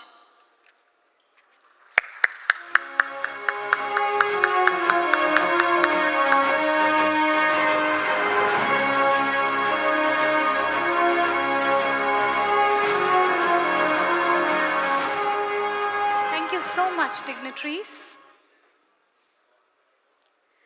I may now request CMA Navneet Kumar Jain, Council Member of the Institute, to render the word of thanks. Thank you, Madam. Good morning to all of you. Good morning. Great. So, before I proceed for a formal vote of thanks, I'll request all of you to give a big, very big round of applause for our speakers who have really shared very good knowledge with all of us. A big round of applause, sir, for all the speakers specifically and our chairman, sir. My institute normally gives me this responsibility of giving vote of thanks. This is the third NCMAC where I've been given this responsibility. I'm very happy about that because I have to give, I love giving thanks to the persons. So I always do one thing, the persons who are aware of. I said when we are sitting over here, our vote of thanks should be first, who should be getting our vote of thanks are our families. So then we should be giving vote of thanks to our families by giving a big round of applause because they have allowed us to come over here, spend 3-4 days over here, and we are actually taking their times and spending over here. So now I proceed on to form of vote of thanks. This is really a very good gathering. I have seen that in Coimbatore, entirely different atmosphere is there. with some blessings from the God and another thing, we really, you can say, got some sort of guidance from the God that, okay, we should be here and have this program over here. One thing I could see that even on the last day, such a large gatherings, it is very rare. It speaks of the speakers who have made you sit over here and learn new things. It is just because of that. With regard to our, you can say, theme, I just want to share a few things before you, and I would like to thank our Chittoda. He talked about BFSI, and I'll take the opportunity to talk about Cooperative Development Board a little bit later. So, reposition, intensify, strengthen, enhance, rise is the theme. When we are talking about one thing, I can assure you that your council is taking care of all these things, and we are moving into that direction. Okay, we are sitting for the last so many days. How many releases you have seen? Anybody can give me the count? Because we are repositioning, we are strengthening, we are building capabilities. This is one thing which everybody is talking about. 10. So in the morning when I came, I talked to our director. I said, sir, just tell me how many releases we are doing. Because why I am telling it to you? Because your council is working very hard. All the members are working hard to ensure that our members enrich their knowledge. So we have released approximately 17 books, 17 new publications for the benefit of members. This is one thing you can see. And thanks to all the, you can say, authors who have given their inputs for all these things. The topic was specifically enhancing capabilities for manufacturing and service leadership. Everybody spoke very well. I'll touch upon the few things which each of the speaker has said. And Chittoda, thank you. You set the tone very rightly. Thanks a lot for that. Padanaban sir, great. You coordinated each and everything and you made my job very easy. That I can tell you, because what happened, normally what happens, the person who has to give the vote of thanks has the total responsibility of speaking about each and every speaker and telling what they have talked about. And our Padanaban sir was doing a great job, and thanks to him, he was telling intermittently that, okay, what each speaker is telling, so that it gets imbibed into us. That was the main thing. It is not only one speaker speaks and everybody listens, nothing is going to remain in our head. But yes, when we reinforce, we reiterate things, something remains in our head. So, sir talked about Industry 5, human machine, and cobots. We have talked a lot about cobots. How to survive all these things, how to take the help of all these things. This is what we should be talking about. Shilpa ma'am, thanks a lot for sharing cutting edge insights on strategic costing. Thanks a lot for that. Ma'am talked about changing roles of CMS and opportunities. So we have to reposition. What I have practically experienced, that we as a CMA normally try to remain into our costing accounting areas. We are not moving towards giving some values, become value enhancers for the organizations. We need to switch, come what may. Future lies there only. No doubt, we will not leave our roots, we will not leave the compliances, we will be going ahead with that. But yes, we need to shift towards another area so that we can help the boards in the policy making, in the decision making. This is what is right now a little bit missing. We should be going in for that. Hariyan sir, again, thanks a lot. So I was going through his presentation, great presentation. He talked about CMA as a T leader, a new concept he gave, a T leader. So we should be moving towards that. Talked about deep-rooted expertise aligning with customer value. Final thing is that we need to look for our customers. How as a CMS we can add value to the customers. Practically we always keep on talking about, you can say what we talk about, efficiency, effectiveness, and other things. So this is what he talked about practically. And last but not the least, our Vishwanath sir. Let me tell you, while sitting over here, I thought we have Hariharan, we have Vishwanath ji, we have Padmanabhan ji, all three gods are here. In this session, three gods were there, all the names of gods are there. So we were privileged to have all of you, sir. And thank you, sir, for reiterating that, okay, we CMS need to reskill. Without reskilling, we cannot move ahead, otherwise we will become redundant. That is for sure. And for that, Institute is working a lot. Yesterday, 2 courses were launched, TCM and 1 more course was launched in the forensic audits. Many advanced courses are there at our institute portal.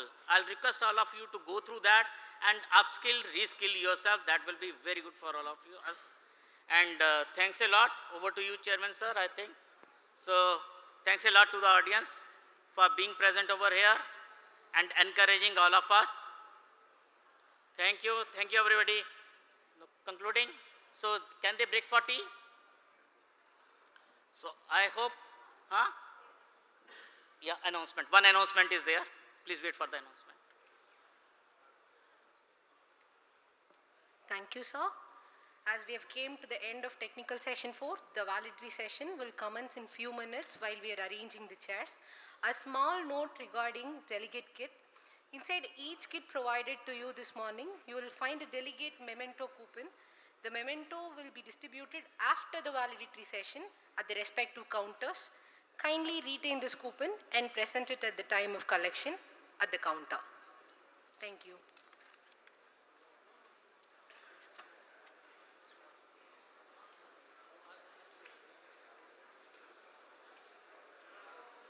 And carry forward as friendships, and then it turns into assets that open doors to an even brighter future. Now, with huge big round of applause, I welcome the dignitaries to the dais. We request CMA TCA Srinivasa Prasad, President, Institute of Cost Accountants of India and Chief Patron of the 63rd National Cost and Management Accountants Convention 2026.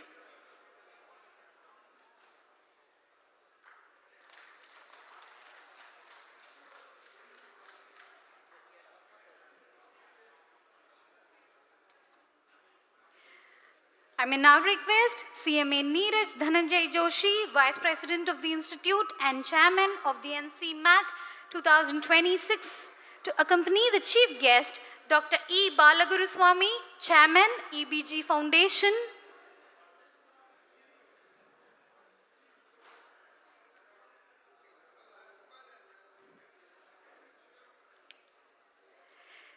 Ladies and gentlemen, let's give a thunderous welcome to the Chief Guest to the dais.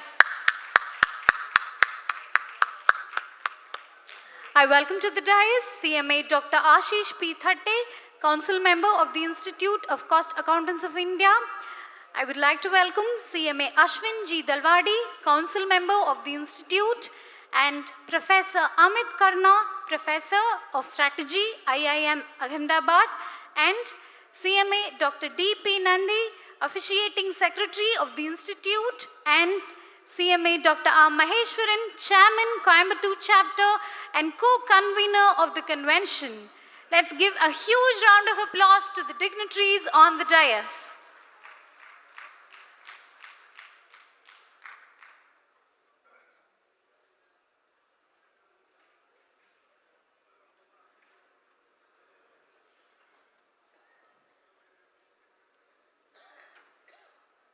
We welcome the dignitaries on the dais with sincere gratitude and for the time, knowledge, inspiration shared with us. We would like to present a memento to our Honorable Chief Guest and esteemed speaker. I may now request our President, CMA TCA Srinivasa Prasad, along with Vice President, CMA Neeraj Dhananjay Joshi, to present a memento to our Honorable Chief Guest, Dr. E. Balaguruswamy, Chairman, EBG Foundation.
dignitaries.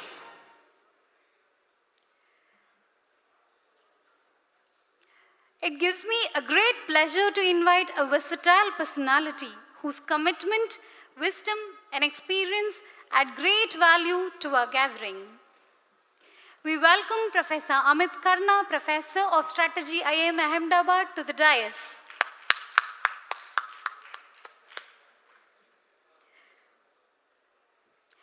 We request our President, CMA TCA Srinivasa Prasad, Vice President, CMA Neeraj Dhananjay Joshi, to present the memento to our prominent speaker, Professor Amit Karna, Professor of Strategy, IIM Ahmedabad.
Dignitaries.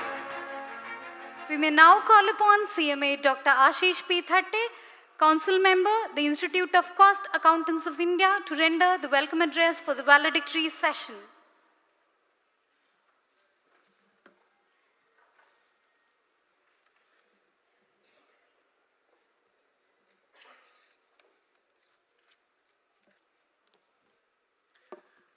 Good afternoon to all of you, and little bit late, but very happy new year also to all of you.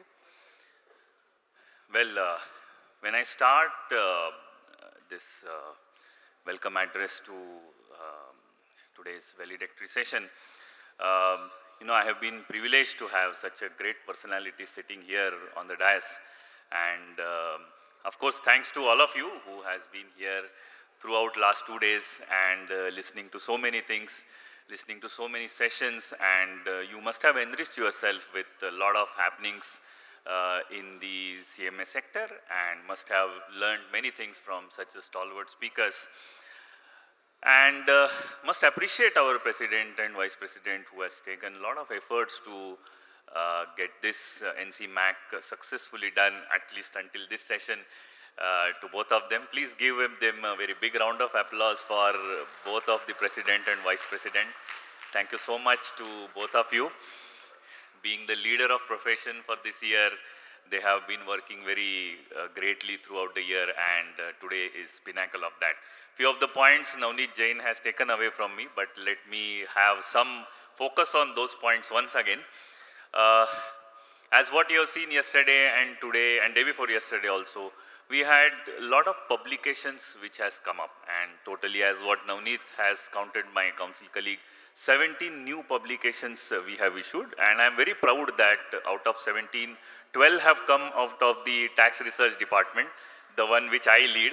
Of course, I lead only indirect taxes part of that, so from my indirect taxes we had 10 publications, and I am not boosting myself that it's for the 10 publications which we have issued. There are certainly 2 or 3 publications, rather 2 publications, especially those 2 which I would recommend you to please read those publications. That's a great achievement of Indirect Tax Committee of the Institute. The first publication is about conducting departmental audit. We have published a very large book on how the departmental audit is being conducted, thanks to so many of our contributors from the Indirect Tax Committee who has been working, including Gupta sir, Bhargave sir, Anil Sharma, and so many others, Rao sir. So many people, those who have taken efforts to get this published. So the first one which I will recommend to you is to read the departmental audit. And the second one may be a chota packet, bada dhamaka, very small book which we have published. And that is the relevance of CAS 4, the one cost accounting standard which we have been using for many number of years Earlier also for exercise, we have been using CAS4, but we have tried to raise this point. We have tried to gather some kind of thought process that how the CAS4 will be utilized, how the CAS4 has its relevance in the GST era also. So please take these two, I mean my recommendation to others are also equally good. Out of I think 10, 6 are updated books, 4 are updated books, 6 are new publications from indirect taxes I am talking about. So kindly go and read those books which are available, and definitely especially those who are chapter representatives, regional representatives who are present here, those who might be listening to me later on. For them we have given I call it as a visiting card. Whenever you go to the GST department, meet any commissioner, deputy commissioner or whoever you meet, you please give such kind of books to them, that whatever has been published by the institute, that will help you. Secondly, there are many things which are happening in the Sustainability Standard Board also. Yesterday I was hearing Robin sir about some comments on Sustainability Standard, but institute is the only institute in India which has issued its own sustainability standards. Though they have been carved out of the international S1 and S2, but ICMA Sustainability Standard 1 and ICMA Sustainability Standard 2 both are already issued, and this 29th of January we are going to have the Sustainability Summit, wherein we will also issue the guidance note, officially issued the guidance note on these sustainability standards.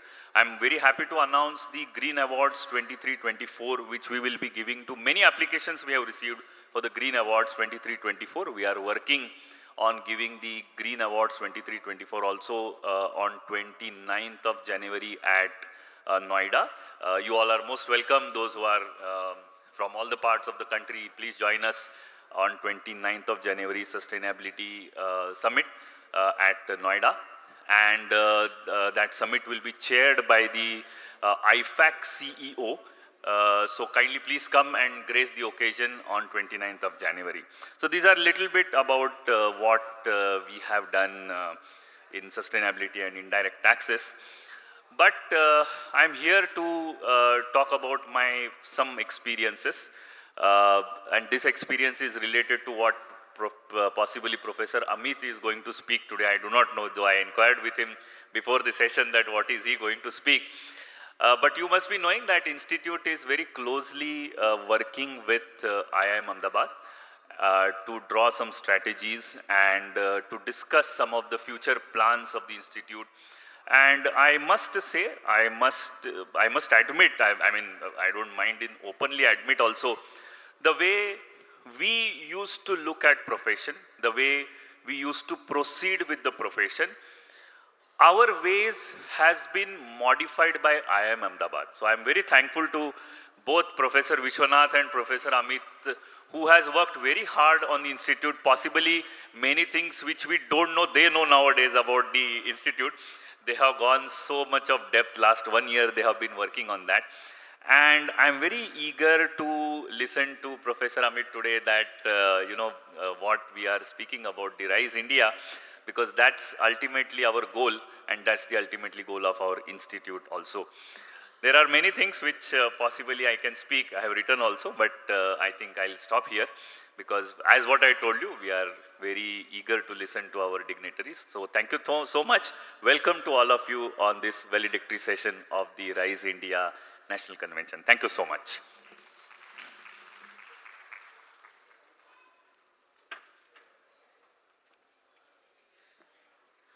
Thank you, sir.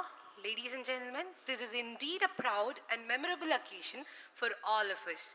To mark the significance of NCMAC 2026 and celebrate the spirit of this event, we now come to a very special moment, the release of the commemorative souvenir. May I now request the esteemed dignitaries on the dais, whose guidance and support have been invaluable, to kindly release the NCMAC 2026 commemorative souvenir.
dignitaries, it is my privilege to invite a highly respected leader whose vision and guidance have significantly shaped our institute.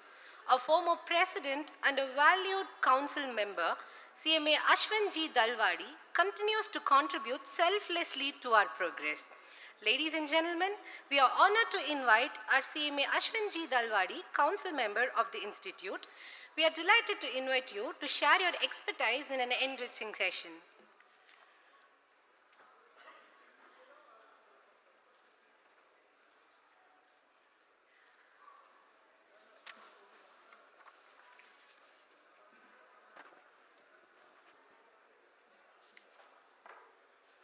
Good afternoon. Distinguished guest, Shri Bala Guru Swami ji, our beloved President TCS Prasad sir, Vice President Neeraj ji, and Shri Amit Karna ji, my colleague in the council, Ashish Chatte ji, Chairman, Coimbatore Chapter, Shri Maheshwaran ji, our Secretary Nandi ji, distinguished guests and esteemed delegates and members of CMA fraternity, as we draw NCMAC 2026 to a close, we are not merely concluding one more conference, but we are establishing milestone in evolving our future journey for our profession and our nation. Over these past 3 decades, we have shared knowledge, challenges, ideas, and envisioned future of cost and management leadership for a stronger and more resilient India. Let me begin by extending my heartfelt thanks to our guest speakers, panelists, sponsors, and to the organizing team of ICMAI for their dedication and in increasing an event that has truly inspired us all. If there is one message that echoed during every session, it is this: India's growth story and CMS profession's evolution are now inseparable. To achieve Viksit Bharat 2047, we CMA must reposition ourselves as a strategic architect of value, not just custodian of cost. The CMA of future is not a record keeper. He is a designer of economic choices, balancing cost with innovation, efficiencies, and with resilience and today's performance with tomorrow's value. The role of NCMAC was set beautifully by reminding us that the repositioning India begins with the repositioning of finance professionals. CMAs were called upon to move from guarding the members to shaping national outcome. The insight was clear that we are not here to optimize spreadsheets, but we are here to reshape the competitiveness through cost intelligence and fiscal discipline and sustainable finance. The speakers expanded the vision with India 2047. They called for new identity of CMAs as a thought leaders, policy influencers, and digital strategists. driving the economic transformation. Their call on action to modernize, partner and lead the reminded us as a CMA must now voice of fiscal responsibility and innovation in the national dialogues. The speakers took us a deep into the engine room of competitiveness, that is total cost management. They showed us TCM is not just a reporting tool, it is a strategic philosophy. In an AI-driven world, cost must move from being historical to predictive, from reactive to proactive. Their call for an institutionalized TCM architecture by combining analysis, technology, and business insight is a path we must take seriously as a profession. The speakers further gave us blueprint for the future of profession, which is CMA 5.0.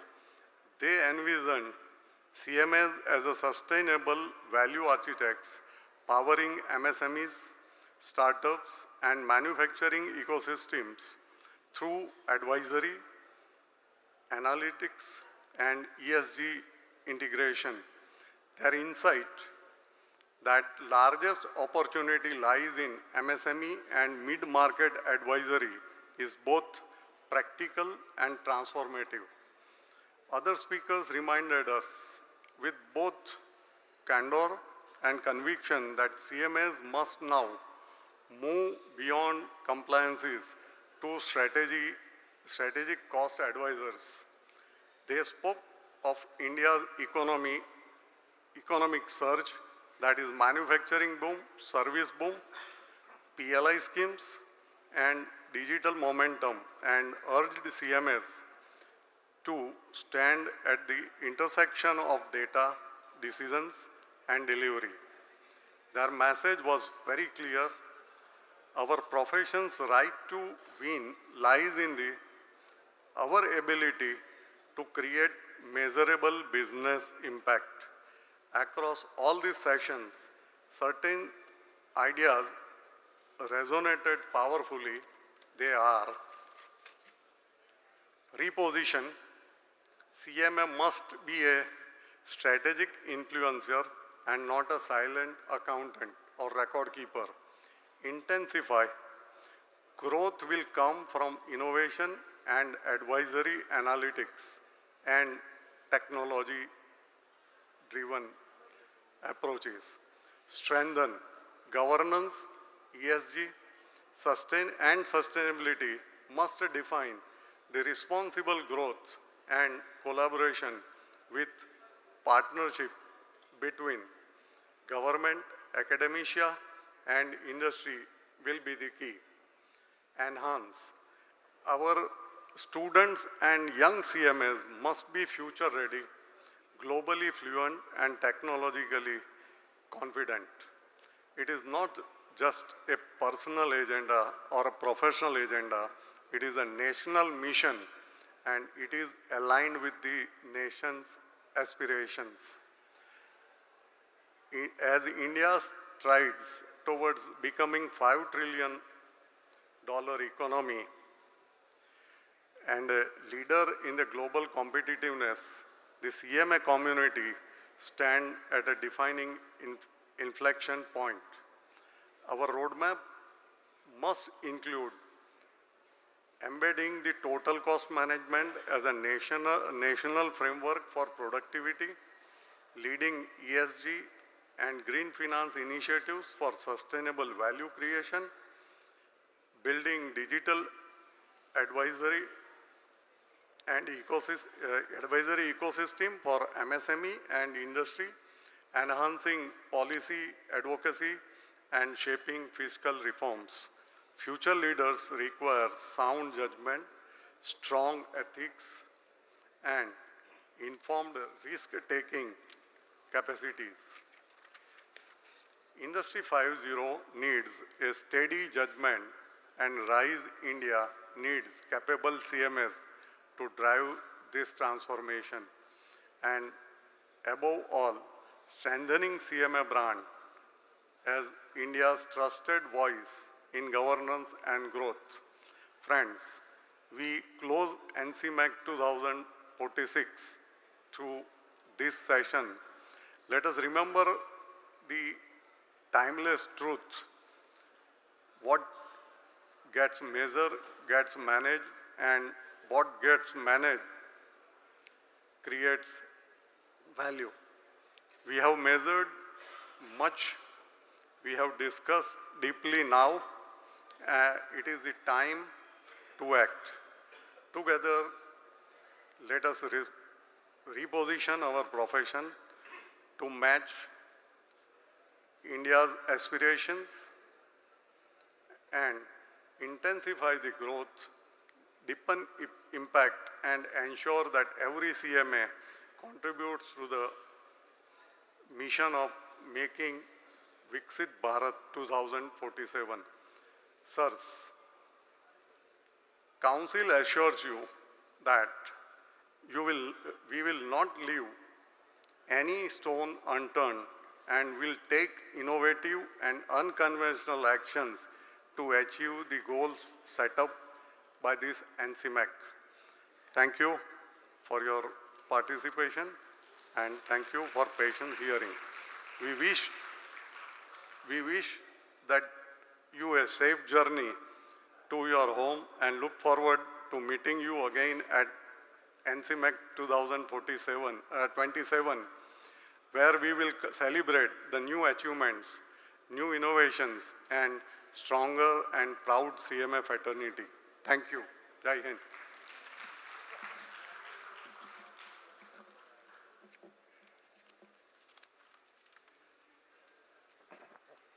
Thank you, sir. Ladies and gentlemen, it gives us immense pleasure to have with us a renowned academician and thought leader whose experience and knowledge have enriched management education across the country. May I now invite Professor Amit Karna, Professor of Strategy, IIM Ahmedabad, to address the gathering. Sir, please.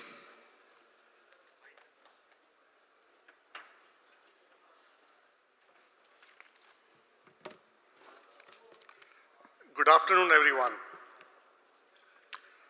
Respected, no, there is no presentation. Respected President, Sir, Vice President, Council members of the ICMI, former presidents, distinguished guests, speakers, students in the audience, ladies and gentlemen. It's really a privilege for me to be attending this conference and be a speaker, second time now. First one was at the Statue of Unity when we started this collaboration between the Institute and IIM Ahmedabad. It's always difficult to come in the last session because almost whatever you have prepared, everybody has said during the last 1.5, 2 days. But nevertheless, let me try to see if we can summarize some of the things that has been discussed here. And as Ashwinji has already taken us to 2047, let me stand here today and speak not just as a faculty member of IIM Ahmedabad or just as a team member who worked with the council over the last 1.5 years, but let me wear the hat of a scholar, of a student of institutions. So over the last 23 years, I have been studying what institutions are, how they have evolved, how their strategies have been. And if I take that point of view, I think today, exactly 2 decades from what we have been shown as a vision for our country by the Honorable Prime Minister as Viksit Bharat 2047, I think we are at a very consequential moment, if I can use that word, in the history of CMA. We have 2 decades, and the country has already buckled up. The growth spurts have begun to show, some thankfully to the to the geopolitics happening around us. But let's try to break down this consequential moment and why I believe so. The whole nara of Viksit Bharat 2047, which the government has very clearly defined that in 2047 we will have $30 trillion of economy, and at a per capita we would have crossed a certain threshold, keeping in mind the population growth.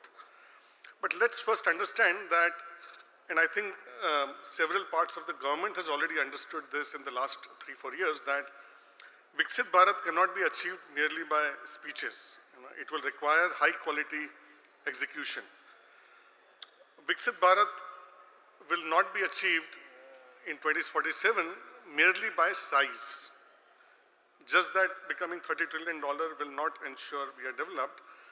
It is going to be achieved only if together as a country we are going to learn to perform consistently at scale, which is what the current developed nations are doing, and that's very evident.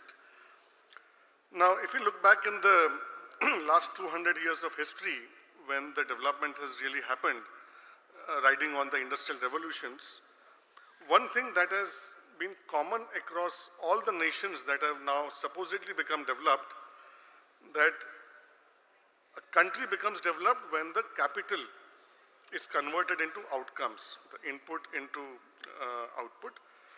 When institutions, private, public, government, all of them execute in a very reliable fashion. If you are in that particular system, you have a trust in that system because they are going to execute what they are going to be promising. And finally, when productivity becomes a habit rather than just an exception or a desire, right? And you can look around all the developed countries that we speak of today and benchmark with have delivered on all three: their institutions, their execution, their quality, and they are able to do it everything in a very consistent manner.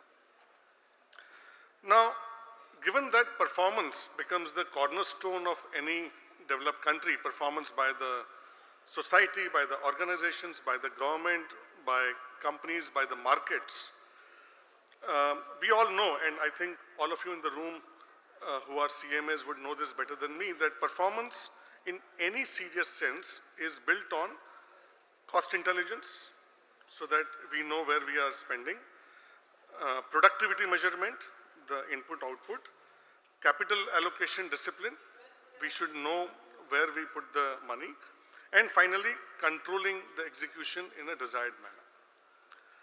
Now, if these four are going to be the cornerstones of performance, and these are going to be essential for any organization to survive and compete in the market, this being what I would call the Gangotri of competitiveness, I think all of us are aware here, and my colleague Professor Pingley spoke about that earlier. Vinayji's committee is working on the curriculum, that CMA curriculum as it stands today, especially over the last 3-4 years, can be the go-to profession for achieving this performance. And I was listening to the leaders yesterday, I was listening in the morning session. I think everybody is convinced that CM as a profession can drive the performance of organization, and that is exactly what is required for the country to become Viksit. Now, if that foundation is ready, I think we all should be now ready to embark on the development journey, because the call is already there. The government, of course, needs to have their eyes not just on the vision, but also on the execution. Hoping and assuming that they know their job, the states have started competing with each other. Let's see what that means for CMA as a profession. Now, we took this exercise that Ashish ji was talking about with the support of the council members, the task force. We were able to visit many chapters. And once we saw that there are the ingredients in place, there are tailwinds. I'm using the word very carefully. There are tailwinds that if we choose to do something over the next 20 years, the country's economy is going to only fuel it. It is not going to be any hindrance. And in that context, we came up with this RISE framework that Ashwinji just introduced and is a part of the convention this year, which is reposition, intensify, strengthen, and enhance. Now, I'll get into each one of them for a minute, but let's first understand. It will be futile if we were going to use this as just another program. It is an administrative program. The institute has to do something. The next council will come, and the one after that. It will not work if that is going to be the approach. It needs to be looked at as an institutional project. And when it is an institutional project, it requires, as again our Prime Minister says, Sabka Saath, Sabka Vikas. But one of the differences that I see now, having worked on this project for the last 1.5 years, I don't see Vision 2047 of ICMI as just another institute transformation. I see that as a professional and a national capacity building. In other words, I think the country needs a strong CMA body. A country needs, if it were to perform, if its companies were to perform competitively against the global behemoths, if the country has to be strategically positioned and positioning their companies in the right sectors, I strongly believe, I don't know whether that conviction is there in all of you, that we will need CMAs. Whether we produce them as an institution or maybe somebody else will start having MBA programs around cost accounting and start then supplying to the consulting firms. Let me then go into each one of them. Let's start with reposition. So reposition, and I think Ashwinji already mentioned that in his remarks. To me, repositioning means a deliberate change. There needs to be a deliberate, visible, impactful change that is understood by not just by the members and by the industry, but also by the society. Just think of it, how many of the parents are going to tell their children, I would say in this room itself, that CMA should be your first choice of profession. Not because I am one, but because that is going to be the highest ROI profession that you should get into. The society should sit up and notice that CMAs are doing something very, very interesting. It must involve a movement away from narrow compliance-oriented identity towards a broader conception of performance, productivity, and value creation. Those of you who have been working with larger organizations and helping them compete would understand how much these three are important. If your allocation of resources are not productive, if it is not performing well, if you are not able to create value, it is only a matter of time that the competition is going to wipe you away. Therefore, it is important that in practical terms, I think there is a rebranding of CMA as a profession in everybody's mind that is required. And when I say everybody, I say everybody.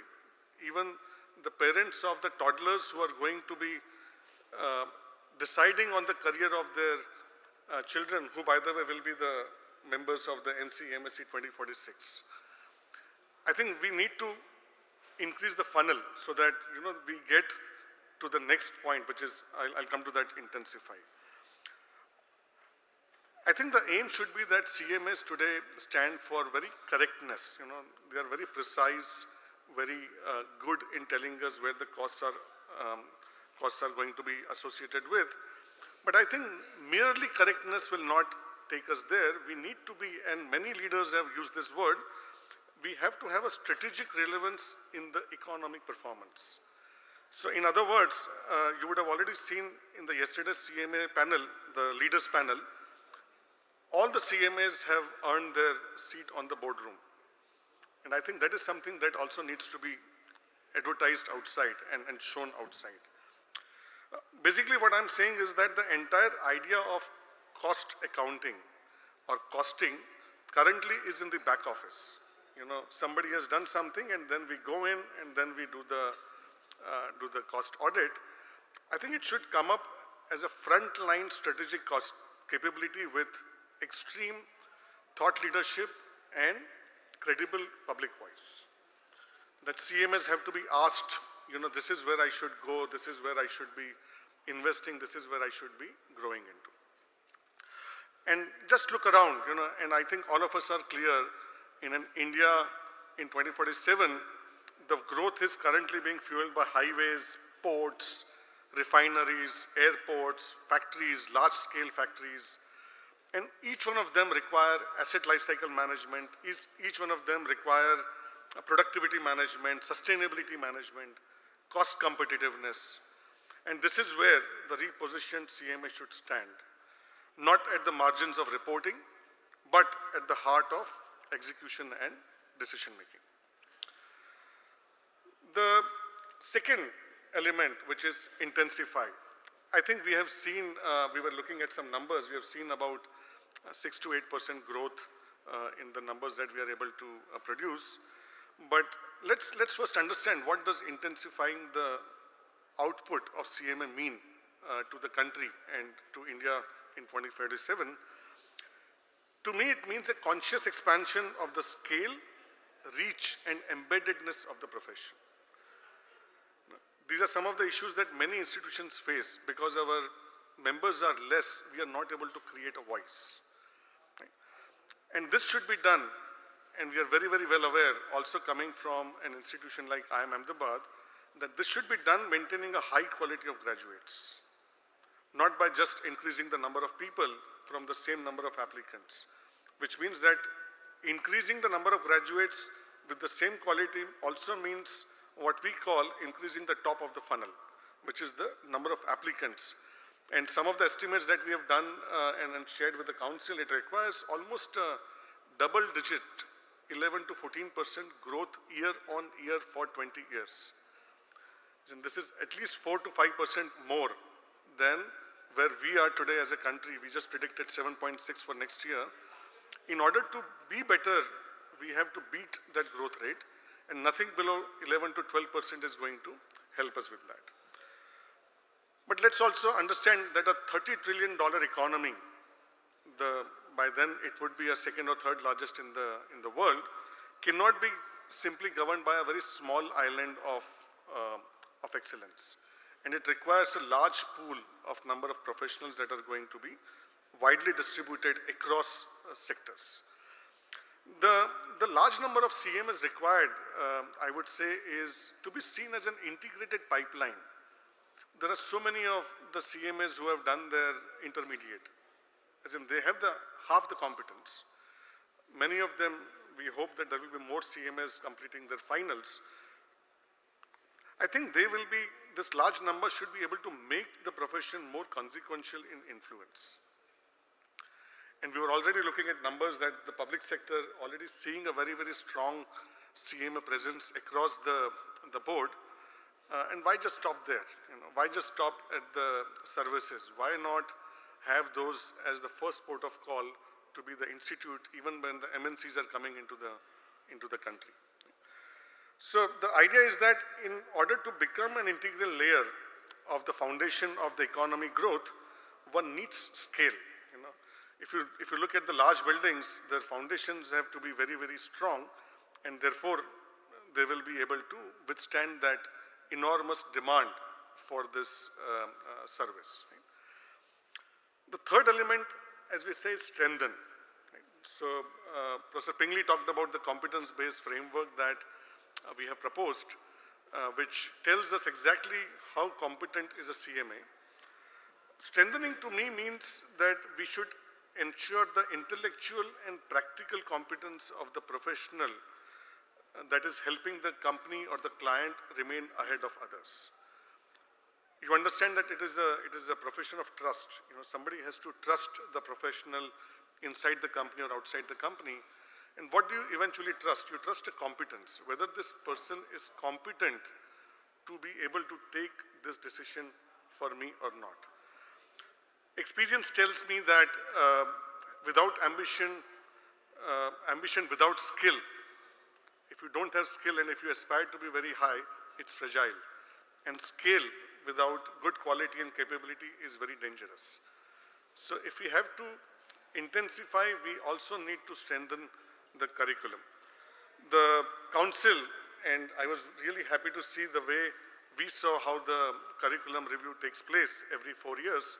Every 2 years there is a task force and all the other things that are being done. I think that's excellent. But it requires going forward, and many of those things have been talked about in the last convention, this convention, about AI, about data, about digital.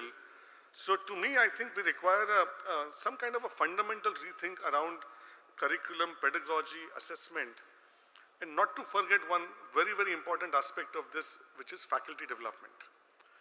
I stand here as a representative of faculty who is trying to retain the eminence of IIM Ahmedabad. It is not easy for us to go out, deliver high quality year after year, unless the institute invests in me in order to make sure that I am aware and at the cutting edge of the knowledge frontier. All of this, the curriculum, pedagogy, assessment, evaluators, and the faculty development ultimately needs to be aligned with what does the country require and what does the industry require. And you will slowly see the entire ROI on the profession starts changing, because now you have what is it required to the industry to flourish. So to summarize that, I think we should have more competence-based, application-oriented, and a future-focused learning that our graduates should promise to the industry. By the way, in practical terms, it also means what the Government of India, especially the Ministry of Education, has been talking about very, very intensely over the last 5 years. We just completed the 5 years of the National Education Policy. The strengthening of competence in our mind should shift the model from the one that rewards memory, the rote learning, and most of us have actually been grown into that kind of a curriculum, towards one that encourages analysis, judgment, and problem solving. And whether we do it or not at the postgraduate level, the schools have already started doing this, government and private. And therefore, if we really want to be relevant to those students, the Gen Alpha and now the Gen Beta, the time is now to start rethinking the curriculum, the way we deliver, the way we assess, the way we use application orientation. And if we don't do that, it is going to be a very drab subject for them. And I can tell you, being a father of a 13-year-old daughter and a 12-year-old son, the way we learned and the way they are learning is different. And I think they are learning more, and I have no doubt that they will be a better professional and a manager than what at least I was. The curriculum per se, as we have seen and as we have had a discussion with the committee, council, and the task force of the technical committee, I think the curriculum is perfect. Just that it needs to be positioned in a way that it can be interesting to the good people that we have to snatch away from the other fields of education. Again, talking about where this will be held, let's talk about the sectors which are growing in the country. Healthcare, energy transition, defense preparedness of the country, and all of this, as we are aware, require or rely heavily on cost competitiveness, sustainability. It relies on data, it relies on analytics, it requires very, very precise measurement of outcomes. Some of these things we have already kind of recommended that the curriculum should have, and I think the new curriculum that is going to be announced in 2026 is already having some glimpses of this. So again, it's a journey, so it's going to start now, but it is going to take a few years and maybe a decade to start showing up. The last element is referring to enhancing, which is we believe that enhancing the capabilities of this community, the institute, is something that is going to be very, very important. Again, I'll quote the history. If you go back and look at examples, no profession, be it medicine, management, accountancy, cost management, has ever flourished in any country without a very strong institutional backbone. The government can only provide a framework. They have the National Education Policy, they will provide the Information Systems Act, but only the institutions have You look at the rise of Indian IT sector, everybody starts the discussion with the engineering colleges. So therefore, the ICMI has a very, very big role to play in my view. There have already been many, many changes around the governance and the structure and the systems, moving away from the person dependency to a system dependency. At least I got a first-hand glimpse of what the current council has done in the last 2.5, 3 years. But we believe that the future belongs to more digital platforms, more audio-visual content, research capacity. 17 books have already been published this year. What about making podcasts, making audible files out of that? Because the next generation is hardly going to read PDFs and make slides, right? So idea is to, the Vision 2047 of the profession needs to be well executed by the institute. And anyways, a strong ICMAI can only help attract better people and give a better output to the industry. So together, let me now conclude. I've already spent a little more than my allocated time.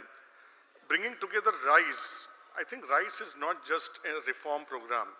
One needs to think about this, I'll repeat, as a long-term nation-building project. And people have to come forward and start supporting it in some manner or the other.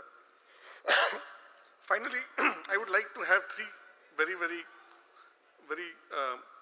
brief messages to three different communities in this room. To the senior members here, I think they have a pivotal role to play, the senior CMAs in this room. I would suggest that their highest contribution will be in mentoring and modeling a new professional identity, because you know the who's who in the leadership of the clients and organizations and the government. To the younger members, I see several of them sitting here.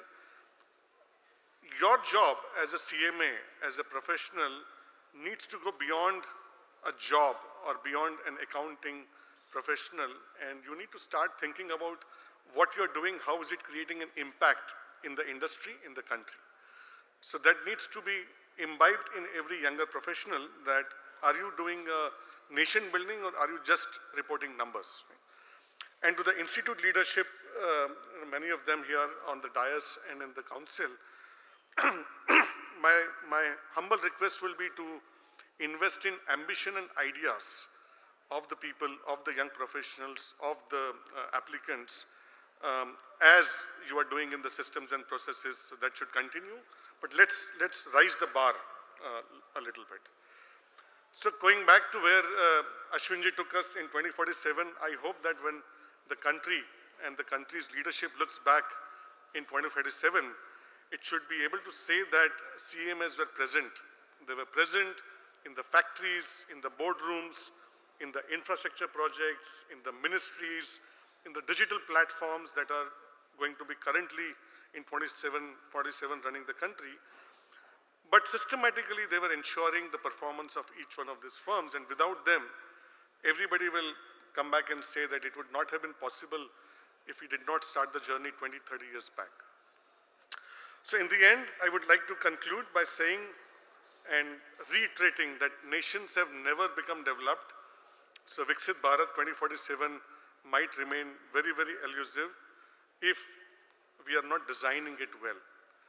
And I think each one of us, we are doing our bit at the management education sector, but I think the cards are very clearly laid out for CMA professionals.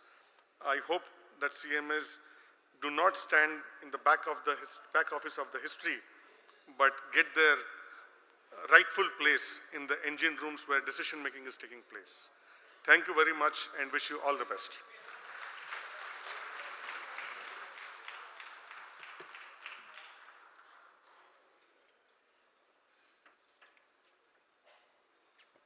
Thank you for the wonderful speech, sir.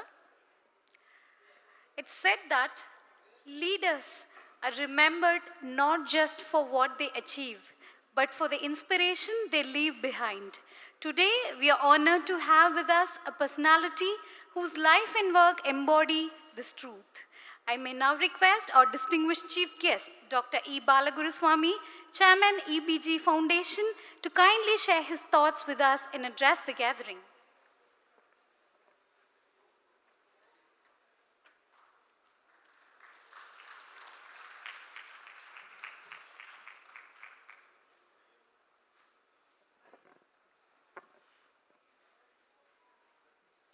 Good afternoon to everybody. Honored dignitaries on the dais, distinguished guests, all CMAs, delegates, ladies and gentlemen. It's 1 o'clock. Normally 1 o'clock nobody should talk actually. But however, my job is I have to speak at least. They told me half an hour. I hope to complete before half an hour because I am hungry and you should be also hungry. First of all, I should like to congratulate Prasad and his team of people who have organized a wonderful event. I am absolutely delighted to be part of this grand annual event, 63rd annual event of CMA. I think the last 2 days, deliberations would have been very useful. I saw the number of papers, excellent papers were there. I hope you will take back some of the ideas. I don't know whether you read or not. I never read normally. I don't read. I only write actually. So there are excellent articles. I should like to congratulate all the others who have contributed there. The speakers who just now spoke also very well. Now this seminar, this convention is we have seminars and conferences, but we don't do actual work. That's the problem with India actually. We do conduct seminars, conferences, but we very rarely to go back and implement and do it sincerely on the ground. That is why we are like this even today after 80 years of independence. Please remember that. Where are we today? Viksit Bharat 2047 is absolutely bad. 100 years of independence we are trying to become developed country. The countries we become independent after small countries have become developed countries long back. We are borrowing money, technology, everything from them. Small countries, countries like Chennai. Why? Why is 2047? Why not few years back? All of you know Abdul Kalam. Some of you will be fan, but I am not the fan, but I am a close friend of him. He was a professor under me when I was Vice Chancellor of Anna University. I only signed his relieving order to become President of India, actually. The day he was elected as President of India and announced we had a press meet, I was with him. All of you know the popular statement, 2020 India will be a developed country. He made his statement with the support of that government that time. 2020 gone 5 years back. Please remember, nothing has changed in the last 20 years from the day he made the statement. Except we have gone to moon, some ships we have designed, some roads we have put it, absolutely great. There are pockets of excellences we have done, nothing, no doubt about it. That doesn't make a country developed country there. Viksit Bharat cannot happen just by putting a few roads and then sending a man to moon. No, you can send man to moon, anything to moon, nothing will happen to India there. But something more to be done, What is, why? 8 years of independence, why we are not become developed country? We have all natural resources, all professionals, You have management experts, cost experts, software experts, engineers, technologists, scientists, mathematicians, all that we have. Why we have not become a developed country years before? We have become 20, 30 years before we started development with the kind of resources we have. Even today we import more than what we export, It's a very pity. A country of this size with the natural resources, with the people, we import more than we export. Why? What's happening there, Basically, there are a large number of reasons there. A study was made recently by an international organization. There are a number of reasons given there. And one of them is, of course, educational achievement, lack of governance, lack of good governance, things like that goes there. Lack of financial management, good financial management, things like that, lot of things given there. But today, actually, the education is more important. Last 70 years we have miserably failed to make our Indian youth competent to earn. No? You know, today we are all happy, including our Prime. Everybody goes on telling all over the world we are fourth economy, GDP. Fifth to fourth, great. Maybe we become third after Germany. No, now Germany is the big against us. Germany is a chota country, small country. But even then we beat Germany. Okay, we beat Germany. And we beat even China and USA later on. Will become developed country? Absolutely no. Please remember, all of you are economists, management consultants. GDP alone does not make a country developed country there. It cannot make Viksit Bharat in even one, it cannot become Viksit Bharat for 2047. What are more important? No? Human Development Index. You know, human development is more important for our country. Include three components. All of you know three. One is education achievement. Education is such a bad state of affairs in this country. I am a vice chancellor. I was a vice chancellor. I was advisor of government, that, all that. But I can boldly say that education is absolutely bad state of affairs in this country today. Both school education and higher education there. I jokingly say we produce engineering graduates but not engineers. All of you know the meaning of it. Same with the lawyers, same with your own professionals. We only give certificates of BE mechanical, electrical, MBBS, BLA, but good for nothing. The certificate is good for nothing. That is what happened last 80 years. You have been distributing certificate. So lack of education achievement, one of the most important reasons cited by the study. And human development is one of the medical achievement. The second is health care. No? India is very bad in healthcare today. Of course, we have got excellent corporate hospitals. In Coimbatore is full of corporate hospitals. And you and I cannot go there. Maybe Murali can go there. Paisa hai. Poor man cannot reach any of the hospitals in Coimbatore today. Healthcare. Absolutely bad. You go to village like I come from a small village, small village in somewhere. Even today there is no primary health center. And even the health center is there. If you go there, doctor won't be there. Or doctor is there, nurse won't be there. Or both of them are there, medicine won't be there. This is the state of affairs today in this country with all support of central government, state governments happening today. What are you talking about Viksit Bharat? We have to work. The third component is per capita income. Please remember, all of you are all experts in that. You are helping organizations, you are helping government. But more important for a country to be called a development is a per capita income is more important. Not the GDP. Forget about GDP. Where are we today? Per capita income 144, the list of 180 countries. Please remember that. 144 as per the 2026 data is 144 the per capita income. Absolutely bad. A few years back it was 120, I remember. And today, 144 we have gone down. With all our noise, we have gone down in per capita income. That is very, very important. Per capita income is very, very important. Our per capita is much less than Sri Lanka. China and India were almost same 10 years back. Please remember, you are all expert at that, no? Economic. About 10, 15 years back, we were all same level of per capita income. Today, China is 10 times more than India's per capita income. Our per capita income is $2,900, whereas their per capita income is $30,000. China. Comparable country, no? But other countries are much, much above there. So if we have to make at least $15,000 per capita income to make a country a developed country. 7 times more. Whatever you have to about 3. We have to improve by per capita 7 times by 2047. Is it possible? It's very, very difficult. Possible provided people like you decide. Because CMAs are the backbone of economic development of the country.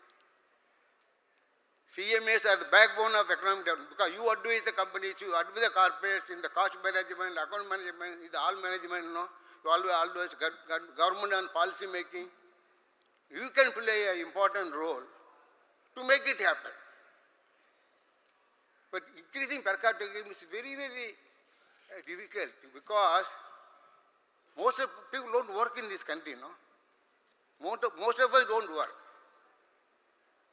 If you go around, you go now at this time, half of Indians will be in temples or in cinema halls.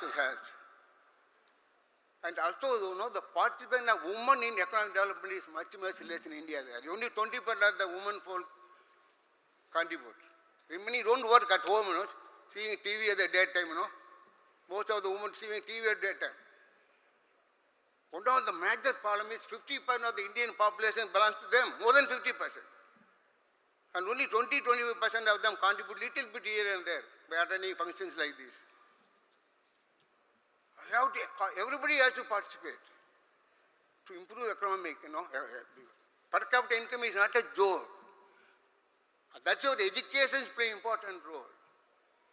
Because we have to make our every youth to competent and ethically, morally strong. Work and earn something for him, his family. So per capita everybody will learn, So sickening today, 1/3 of Indian population live below poverty line. It's not my statement, Government of India statement. 1/3 of Indian population live below poverty line is a bad word, It's a dirty word, BPL. And 1/3 will below. When are you going to take them above the poverty line? Sometime by Government of India brought the line down to make it more. Please remember that. It's silly, They brought the line down so that people have gone up. Like jumping, we win the height down, Nonsense. We are fooling the people, by doing it. Not actually lifting. So you have to do that. So per capita income, and you people have to do serious thought and work toward that. Seminars doesn't work. Why are we importing more than what we export? Because our, what cost of the cost, you are all involved, cost management, Indian cost is still high, very high. Comparatively, globally, our products are very high cost. So we have a role to play how to decrease the cost, Cost of production, cost of manufacturing, cost of material, cost of logistics, transport, everything, That's where you have to play an important role. The cost is very high. Every product. Please remember, the labor is cheap, but cost of the product is very high. Very, very sickening, The labor is very cheap, but the product, because of the productivity. India's productivity is the lowest in the world today. Please remember, all of you should note and advise your companies, corporations accordingly. Productivity is lowest in the world, actually, India's productivity, of labor productivity. And all other, even take academics like professors, they don't work at all. Most of them don't work. Even vice chancellors, professors, don't work. Go to the university, have a tea, coffee, lunch, and come back. Sickening. I tell you, this is very bad. Things are becoming bad, worse and worse today in this country today. You go to some of the universities now, nobody will be there to work, no research, nothing happens there. So the cost of the products are very high. Productivity is very low. But how do you do it? The quality. Most of quality is equally bad. You don't care about the quality. Okay, at 5 o'clock we have to produce something put it there and go back. That is, we are not committed. We are not committed by heart, to produce a good quality product. Somebody says you have to produce 5 numbers, says I have to produce 5 numbers, they're good or bad, We are not quality conscious. Anywhere you go to the road, without accident, it's very difficult to travel on the road. Coimbatore is very bad. Take anything made in India, the quality, very bad. Quality, cost, and the productivity. These are all things are going to be, and that's going to affect us greatly, And another one is labor training, skilled labor. I think India's labor is absolutely not skilled. They're not really skilled or reskilled. Nothing happening there for laborers, They do whatever they want to do there. And then finally the technology upgradation of industries. In Coimbatore, when I was a student in PhD college technology, we have 700 textile mills. Entire night will be light today. There is no darkness in the Coimbatore in the night because all mills will be working nights. All of them are closed down. They are all become real estate. The lands are being sold and they are enjoying on the land values. Why? Because they never improved the technology, they never improved the process, they never improved the cost gone up, they could not compete, they closed it. How do you make India development to be this kind of attitude of the people, Very difficult. Government alone cannot make it there. Prime Minister Modi will say that today, it's a dream of him. Tomorrow he won't be there. He is not bothered after be something else, But ultimately you and I have to bother, It's a dream of making a developed country. But who will do that? People today the people who are in colleges, schools have to become competent tomorrow.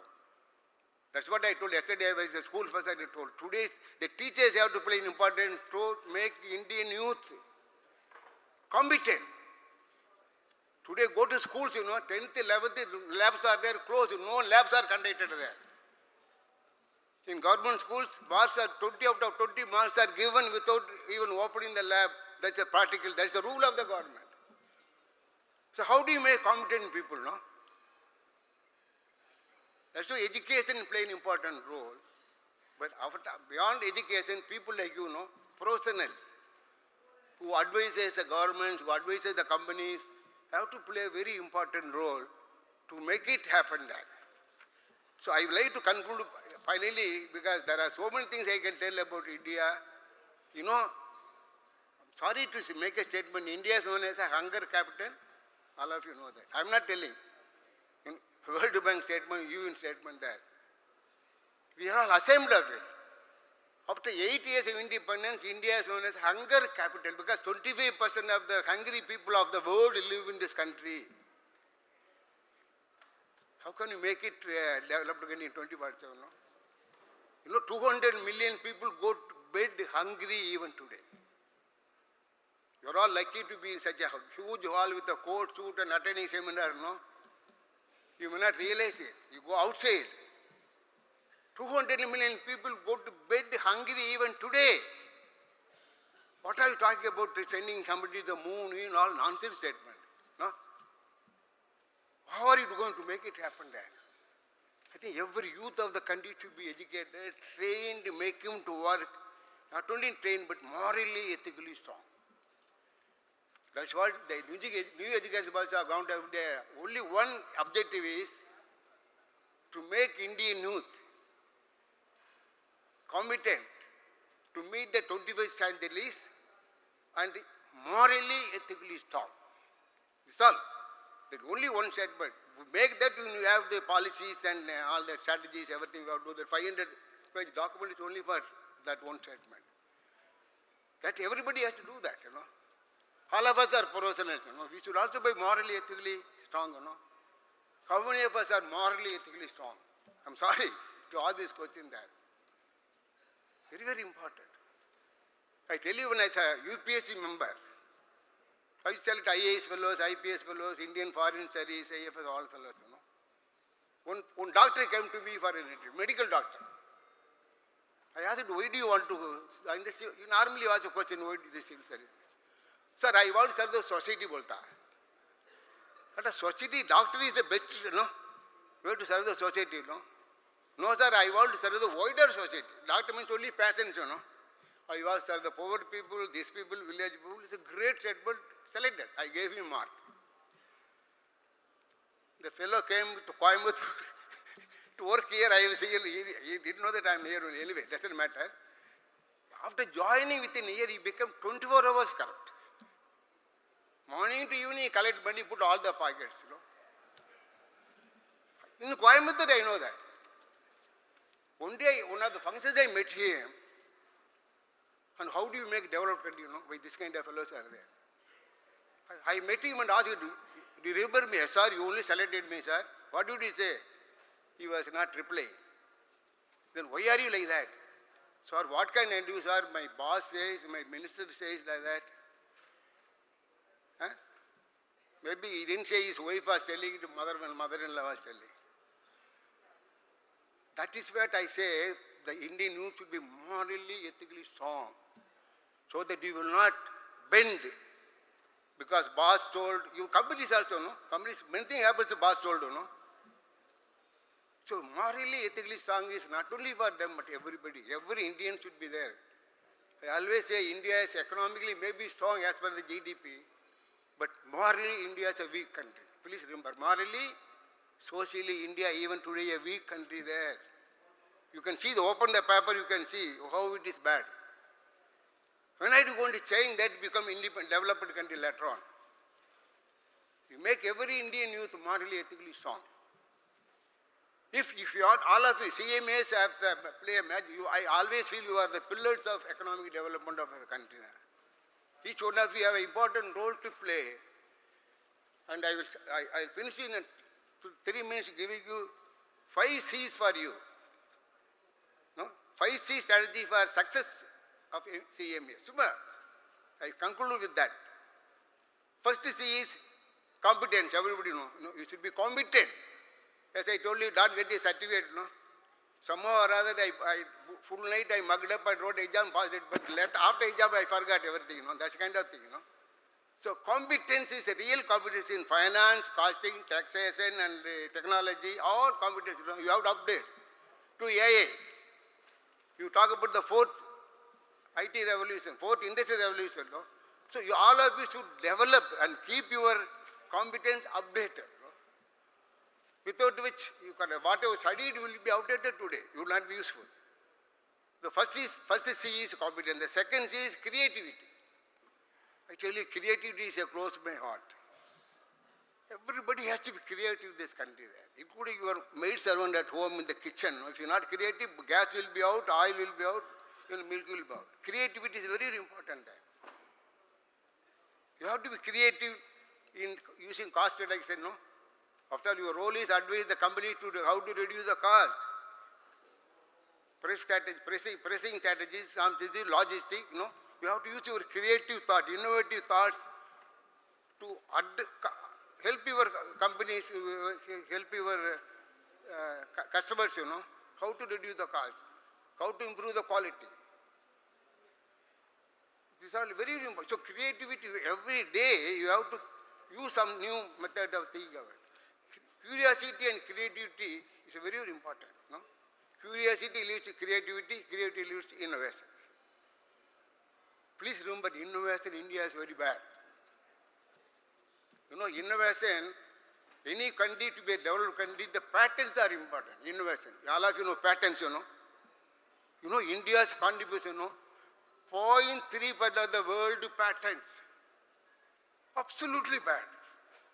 We have a lot of IITs, IIMs, everybody there. What is the use of it? 0.3% of the world patents India today. China, 25% of the world patent. 25.3, put 25 by 0.3, where the times China has spent, That's why China is going ahead. China, Korea, Taiwan, they're all much, much ahead in terms of patents. That's why you go to market, Everything made in Taiwan, Korea, Japan, everything, car, mobile, even cycle, everything. A cycle you can't make, Made in Taiwan. Torchlight made in Taiwan, cell made in Taiwan. Even the food for the fish, fish tank food. I have a fish tank, food, everything made in China except fish. What nonsense you are making? I don't understand what are we doing in this country with engineers and all that. I don't understand it. So that is the way the creativity is important. I tell you, always tell, no country can progress socially, economically, if the people of the country lack creativity and innovation. Please remember that. You take this statement and compare with other countries. How China, Korea, Japan, Taiwan, all going up, but the creativity and innovation is very high there. That's why we are like that. So average India's creativity is very, very low. So we have to improve our creative thinking of our children first now, and we should also start thinking now. How to become creative? Every day morning start, what can I do something new? No? That is very, very important.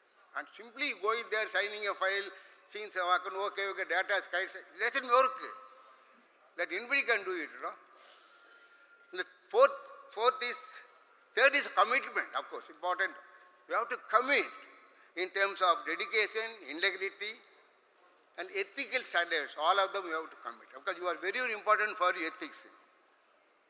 Because CMAs have to play an important role in keeping ethical standards. Very important that. You know, some time back I went to a CA, sorry, because I always say CMs are far, far more important than CAs. I went to get a CA, they were a tax consultant. And he told me, sir, why are you paying so much tax? Okay, advise me. Sir, I can do this, you can do that, sir, but you have to be, 1/3 of what I save, you have to pay. What ethics, you know? So absolutely nonsense, you know. Even the CA, I will save you so much, but 1/3 of that you have to give me. I told, no, I better to give the government of India rather than giving it, I pay the tax there. I'm telling, what I'm telling is, if there is a right way of saving, tell me, no, you do that, no? That means you are trying to cheat government, you are trying to cheat me, and you are making money there. No? Ethics is very important. Earn money, but earn ethically, earn right way. Please earn. Earning, I'm not against earning money there. Earn right way. Okay, then fourth one is communication. Of course, everybody knows communication is very important for you to communicate with your government, communicate with the corporate people, policies, everything, you know, presentation, everything. Communication is very important, both written and as oral, both. The fifth one is customer orientation, of course. All of you know, you serve the stakeholders. You are not independent doing anything, you are always serving somebody else, CMS, you know. So customer orientation is very important. So stakeholders need, their requirement. Like my stakeholder, I have to reduce my tax, don't do them with unethical way, you know. Help them ethically, whatever is possible. It's very, very important there.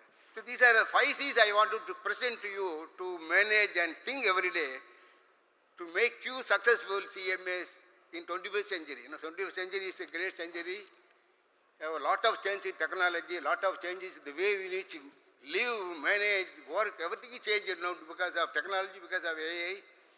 But please remember, AI is a tool, do not afraid of AI. AI can never take anyone of us actually. AI may do some calculation, may do something, may write some program, but ultimately you have to find out whether right or wrong, you have to do that. For it, you should have the knowledge much better than AI knowledge, you know. So don't afraid of AI, but more importantly, I really appreciate your theme of the conference and also appreciate the Viksit Bharat of our Prime Minister Modi, but it won't happen unless we all work together. Unless we commit together, unless we commit to national development as individuals. National development should be in our heart. It is not there for our youth of the country today. You know, students want to study 200 schools, join Anna University, go to abroad, settle down in USA, then what kind of nation building, you know? Huh? I tell you, in Vadavalli, where I live in Coimbatore, 10 years back, one old age home was there. Today you have 100 old age homes, senior citizens old age homes. I visit every day. I have one house reserved there for me. I have not gone there. You know, I go there almost whenever I have time, I go and meet them. Most of them are former general of army, secretary, general managers, bank chairmen, all there. I ask them, sir, my only son in America, a daughter is in Australia. Why do you spend money for make them to doctor and engineer all there? No, what can I do, sir? They have left there. Now they are not even coming and seeing me there. How can they develop India, no? Please remember, patriotism is more important. To make India Viksit Bharat, everybody should be patriotic, no? Everybody else develop. If I want to develop my own pocket, no, India won't develop it. That's why I never put a quote. Sorry, I don't say you are good not put a quote there, no? All pockets you can fill up. At the end of the day, all 4 pockets will be full. Most of the vice chancellors in Tamil Nadu put quotes in. Why did they put UV quote? All fill up. How do you make education good, no? Sickening, I tell you, I'm really sick. I have spent 60 years in public service. I started my life in 1970 as a public servant. Today, 50 years, more than 50 years I spent. Today I feel so sad.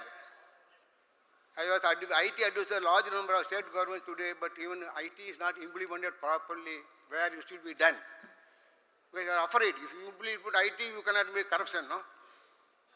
That is a major problem with the Indian attitude there. So everybody has to change. First thing we have to eliminate corruption there, no? Today, more than 70% of the Indian officers are corrupt. IAS, IPS, all fellows, more than 70 fellows, 70% are corrupt. Same percentage politicians. Some of them 30%. Then how do you make India development, you know? Mr. Modi knows about it. It's very difficult. How do you change these 70% of the fellows from corrupt fellows to non-corrupt fellows? Very difficult. That is, unless you do that, sorry, India will never do development. Unless you change these fellows, corrupt parties, or put them in jail, arrest all the fellows, put them in jail. No, why you are not doing it? I simply, ED raids, vigilance raids, but nothing happened there after raid. It won't work. I always tell you, you need a benevolent dictator for India to be developed. You know, when Indira Gandhi declared emergency, I was working in Delhi at that time. No? I was part of emergency work in Delhi. I enjoyed it, you know. It's a great period of emergency. You may be happy, unhappy with me. But I tell you, that's a great discipline I could find that day. Those 7-8 months, people working without discipline, without a problem, no noise. Even the bus, nobody talks. Today, nobody works here. Even the guests, you know, we ask them to come to the office so that the office expense you can give copy. They never ask you to come home. I tell you, we have become very bad. So unless we eliminate corruption in the system, it's very, very difficult to make it a Viksit Bharat, not any number of years actually. Because the conditions are that. How do you live this 30% of the people who are below poverty line with these kind of corrupt fellows in working in the government, you know? And you have to be more vigilant in, even the corporates are corrupt. Some of the corporates or companies also become corrupt of bribing government to get the project, you know. I know a lot of them. So some of them are honest. You know, as a planning council member of Tamil Nadu government, one company came to us, myself and A.C. Muthaiah were both planning council members. A.C. Muthaiah, great industrialist. They want to appoint with the CM. Okay, myself, Muthaiah, both of them approached at that time CM. You know, a fellow in between CM told us, sir, unless you guarantee percentage of commission, we will not allow you to meet CM. What is the percentage? 30%. So the company left. I resigned from Pranagation, Muthaiah resigned from Pranagation, we both resigned. That's the end of that story there. But how do you accept development, you know? So there are some good companies refuse to pay corruption. There are very good companies are there. But it will be difficult to survey, you know. They would have come to some other state anyway. Anyway, with these few words, I do not take much time, already over time. And this is my wish. I wish the India will be a developed country 25. Well, I won't be there. Most of us won't be there. 20%, another 20 years, you know. Most of us won't be there. Half of you, at least 2/3 of you will be there.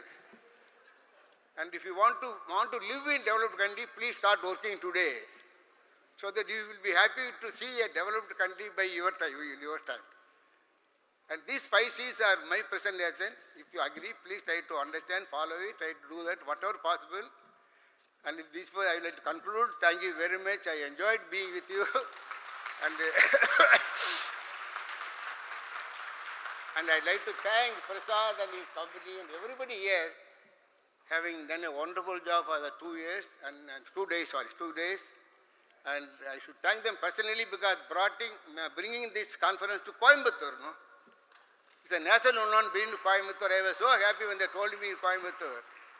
And you can say, tier 2 cities, you have to engage people also like that. It's a great thing. I would like to thank them for that, and I would like to thank for them for giving this opportunity to talk to people like you. Thank you very much. Wish you all the best. Happy New Year and happy Pongal. Okay? Thank you very much. Wish you all the best.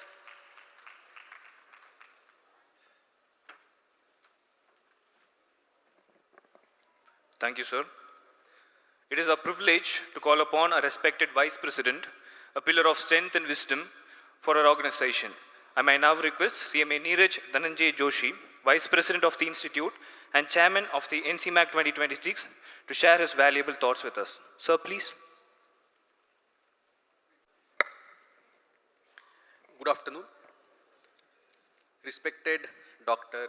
E. Balaguruswamy, Chief Guest for the Valedictory session, CMA TCA Srinivasa Prasad Sir, President of the Institute, CMA Ashwin Dalwadi Sir, former President of the Institute and Council Member of ICMAI, CMA Dr. Ashish Thatte, Council Member, CMA Dr. D.P. Nandi, Secretary of the Institute, CMA Dr.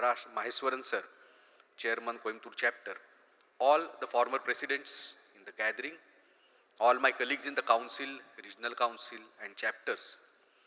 First of all, I thank you all for your active participation in NCMAC 2026. I also like to thank all the sponsors, the corporates, the practitioners, the chapters, specifically the Coimbatore chapter team for their dedicated support, along with all the volunteers also and staff of head office. Friends, during the last 2.5 days, we have had a very balanced combination of industry experts and policymakers sharing their thoughts on the basic theme of the convention. We have covered areas that had been diverse but aligned with the overall concept of reposition, intensify, strengthen and enhance, RISE. The major takeaway for us is for India to rise, the CMAs and ICMAI also has to rise, and that's where your council is focused on. Just now we heard to our distinguished chief guest also. So he has given us the basic fundamentals that we all need to follow so as to make our nation reach the vision that we all have. And there is a lot that needs to be done. The council is also working towards it. We are coming out with the new syllabus. We have changed the exam system for better. We have focused on developing infrastructure in tier 2 and tier 3 cities of our country. We are coming out with the newer advertisement guidelines. The MDP is on the offing, so Institute is also working very closely with government so as to build world-class consultancy firms, the Indian consultancy firms. We now have to focus more on non-compliance related areas, and that is going to be the mantra for the future as far as the professionals are concerned. New areas like ESG, sustainability, forensic audit, AI, they have been addressed by the council by adopting ways and means to train the students as well as members and to build capacity so that we can really add value to the entire ecosystem of India. Now it's upon us, the members and students, to foray in these new areas, to learn new things, to develop new skills without leaving the basic roots, the basic concepts of integrity, honesty. Then only we can really contribute to the Vision 2047 that the India has. We are also working on renewing our tie-ups with global professional bodies, thereby creating opportunities for our members and students globally. I am confident that this council and future councils to come will follow the philosophy of RISE CMA to strengthen brand CMA. Once again, I thank you all for your lively participation in NCMAC 2026. At the end, I will only say, Samapanam na viramaha, navayatraya arambha, meaning the conclusion is not an end, but beginning of a new journey. Thank you.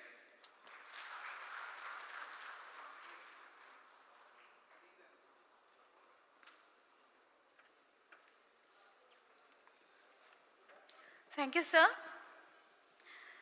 It's my great honor to invite a highly esteemed personality, a senior and distinguished leader whose vast experience, remarkable qualifications, humble demeanor inspire all of us. I may now request CMA TCA Srinivasa Prasad, President, the Institute of Cost Accountants of India and Chief Patron of the 63rd National Cost and Management Accountants Convention 2026 to kindly share a few words with us.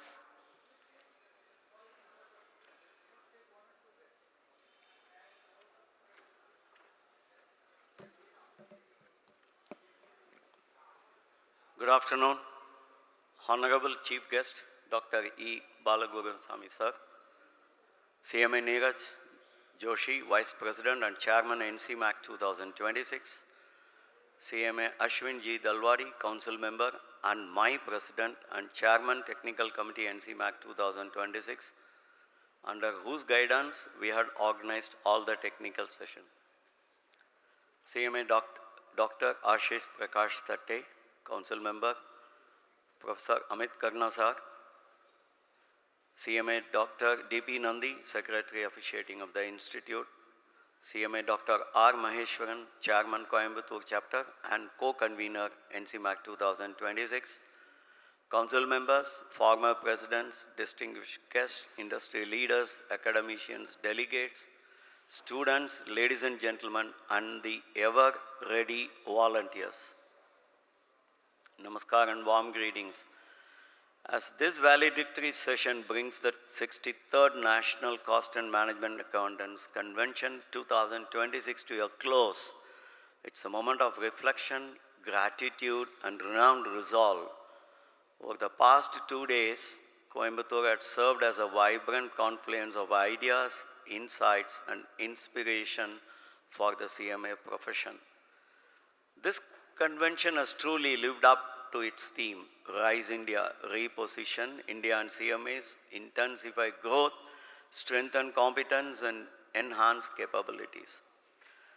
The deliberations across technical sessions and CMA leaders meet have reaffirmed that the CMA profession is evolving from a support function into a strategic enabler of national growth, governance excellence, and sustainable development. The RISE framework has provided a structured roadmap aligned with India's aspiration of RISE India. The valedictory session has been particularly enriching. The contributions of CMA Ashwinji Dalwadi and Professor Amit Karna have significantly strengthened the intellectual outcome of this convention. The Institute is deeply honored by the gracious presence of Dr. E. Balagurusamy, Chairman, EBG Foundation, as the chief guest of this valedictory session. He is a visionary educationist, technologist, and institution builder whose distinguished career spans academia, governance, and technology. We have seen on the intro was seen on the screen. Now, through the EBG Foundation, Dr. Balagurusamy continues to champion inclusive education and skill development for the society. We all heard him of what he was talking about education and economically underprivileged. His philosophy of skill-based teaching, led by those skilled in teaching, anchored in ethical, we again heard him on that, and value-based education resonates deeply with the aspirations of the CMA profession. We just heard his focus on relevant education, healthcare, per capita income, quality and commitment, competence, creativity, ethical standards, communication, and customer orientation.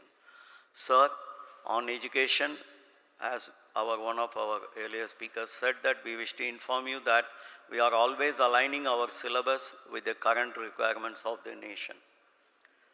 Sir, on healthcare, we are supporting the governments, hospitals and other related organizations, and in this convention, during the inaugural session, we have released a technical guide on cost management in healthcare services. We are very happy to have placed a copy for yourself on the table, sir. Thank you. We have noted the other points and other focal points as a guidance. The CMA fraternity is grateful for his inspiring address and valuable guidance. Professor Karnaji, thanks for helping us to increase our look inward concept. The collective learning from the 63rd NCMAC is clear and compelling that we must increasingly function as strategic partners and transformation leaders. Technology, analytics, AI and sustainability must be integral to the profession. Continuous learning and global benchmarking are essential for sustained relevance. Integrity, transparency and value creation must remain the bedrock of the profession. As India advances towards the centenary of the independence, the CMA profession stands uniquely positioned to contribute to financial integrity, operational excellence and strategic foresight and sustainable national development. I know there is a separate session on Thanksgiving, but I thought from the bottom of my heart, it is a part of my duty also being the president. The gratitude is extended for the success of this convention to all delegates, speakers, students, sponsors, and partners for their valuable contribution. Thanks to the SIRC, WRC, ARC, and NIRC, and all the chapters for their support. All the officials of the Institute at head office, Kolkata, Noida, and various locations for their 25/7 support. As president, it is my pleasant and important duty to acknowledge and appreciate the stellar contribution of Coimbatore chapter, members, students under the leadership of Chairman of the chapter, CMA Dr. R. Maheshwaran. The above expression of gratitude, as I told you, knowing fully well that Dr. Maheshwaran will be doing that honor, is from the bottom of my heart. An important lesson has been learned by me at Coimbatore in one of the earlier events of the chapter. When we invite a guest for lunch, we shall not eat all the lunch which is prepared for the guest. Normally what happens, we call people and then we talk.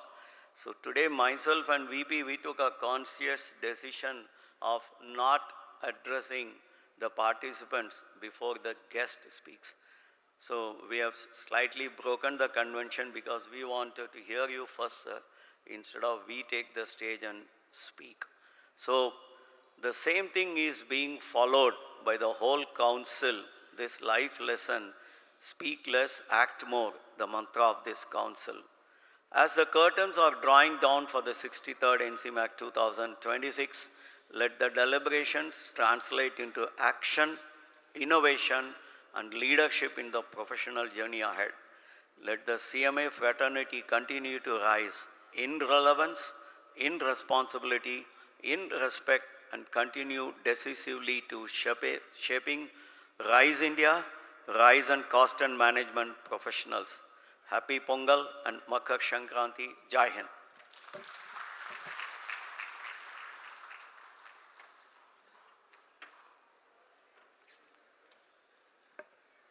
Thank you, sir. My request would be next to our dynamic secretary, whose unwavering dedication and quiet leadership has been instrumental in the smooth conduct of all our initiative, to kindly address the gathering. I am pleased to invite CMA Dr. D.P. Nandi, officiating secretary, the Institute of Cost Accountants India, to address the gathering.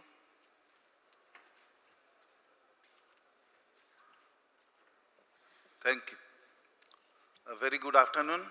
And this is just the fag end of 3 days National Cost and Management Accounting Convention. So respected Chairman, a chief guest of this session, Dr. E. Balaguru Swamiji, Chairman EVG Foundation and former Vice Chancellor of Anna University. Our respected President Sir, Vice President Sir, our Council Member Ashish Thateji, Dr. Ashish Thateji, Maheshwaranji, CMA Ashin Dalwadiji, and Professor Amit Karna. I am Ahmedabad.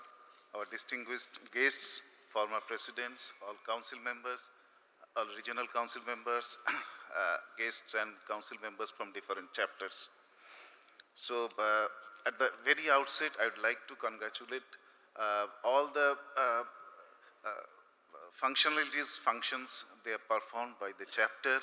A big round of applause for the chapter people of Coimbatore chapter and the chairman of Coimbatore chapter, Dr. Maheswaranji.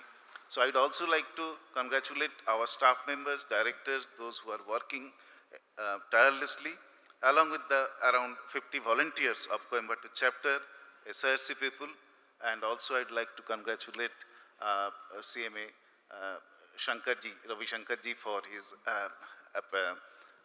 commitment for this program.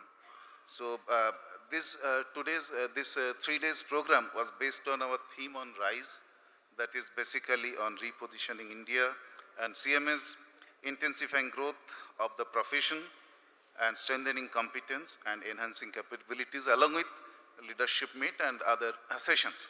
So everything has been discussed very clearly and distinctly about this Vikshit Bharat 2047 mission of our Honorable Prime Minister, and towards this end we are working.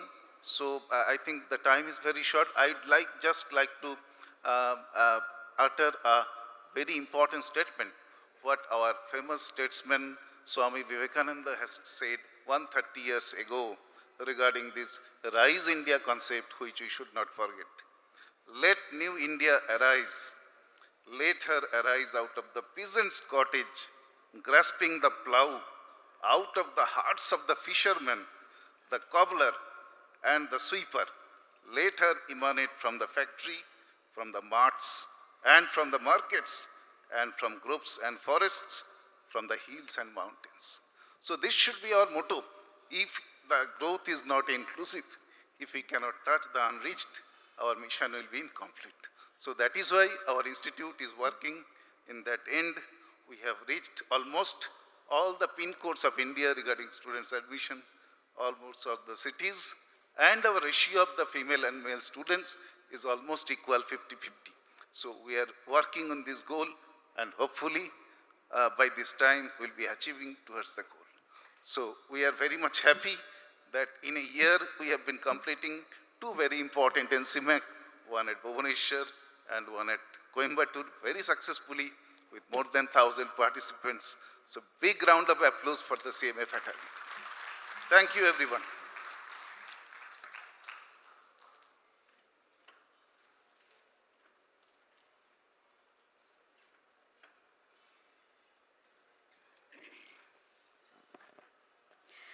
As we bring the NCMAC 2026 to its close, there is a sense of gratitude for the voices we hear, the insights we gained, and the moments we will carry with us long after this convention concludes. Ladies and gentlemen, while the NCMAC 2026 is officially a team effort, let's be honest, anyone who's seen this convention in action knows that there are always people who quietly make sure that nothing actually falls apart, while the rest of us are running around like headless chickens. One of those people, that person who somehow brought this entire event to our city, kept things on track and managed to smile through our chaos, is none other than CMA Dr. R. Maheswaran, Chairman of Coimbatore Chapter. So before he tries to sneak away and claim he had nothing to do with that, let's give him the stage to propose the word of thanks, because we all know he has earned it, whether he likes it or not. I may now request CMA Dr. R. Maheswaran, Chairman of Coimbatore Chapter and co-convener of the convention, to render the vote of thanks.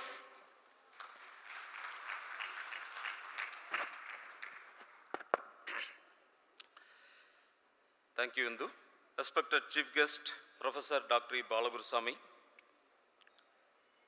President of ICMA, CMA TCA Srinivas Prasad, Vice President, CMA Neeraj D. Joshi, other council members and dignitaries on the dais, off the dais, ladies and gentlemen.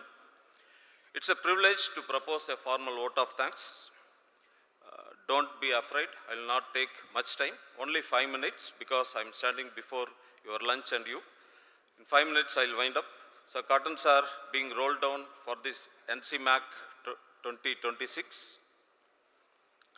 At the outset, I would like to thank profoundly from the bottom of our heart our chief guest for the valedictory session, Professor Dr. Balagurusamy, former Vice Chancellor, Anna University, Chairman EBG Trust, IT advisor for Andhra government, advisor for Governor of Jharkhand, and many laurels. Sir, profoundly we thank you. Whenever we invite for any function, without saying any word, you say, when I have to come. So thank you very much, sir, for your kindness. A man of simple, noble simplicity. I profoundly thank you, sir, for accepting our invitation amidst your busy schedule being here. Next, I'd like to thank our President, Vice President, and the entire Central Council members for having imposing confidence on Coimbatore and conducting this conference in Coimbatore. Coimbatore is a city of happening. Coimbatore is a magical city. So I think we have proven that this could be done in Coimbatore. Thank you for having imposed confidence on Coimbatore. I'd like to thank all our past presidents, regional council members, office bearers, chairman of the 112 chapters of the country, officers, directors from the Institute of Cost Accountants of India, our sponsors, delegates, corporate delegates, family members, and who else? I think I thank everyone. And I also take privilege in thanking the hotel management and the staffs who have been running with us for the past 3 days in arranging this medleys, and also the event manager, DG Advertise, Mr. Ramesh, who have been with us for all the 3 days. And I would be failing in my duty if I don't thank my team of volunteers. As a sample, I like to invite the MC team and stage committee, which is back screens, to the center stage. As a sample, I cannot invite all the volunteers, they are still on the duty. Indu and team, can you please come to the center stage?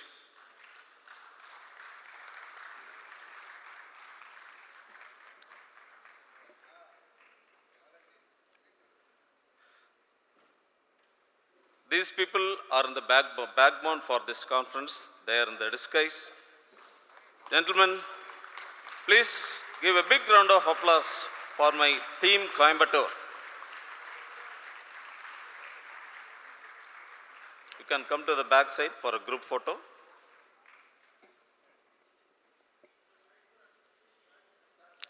I will also join.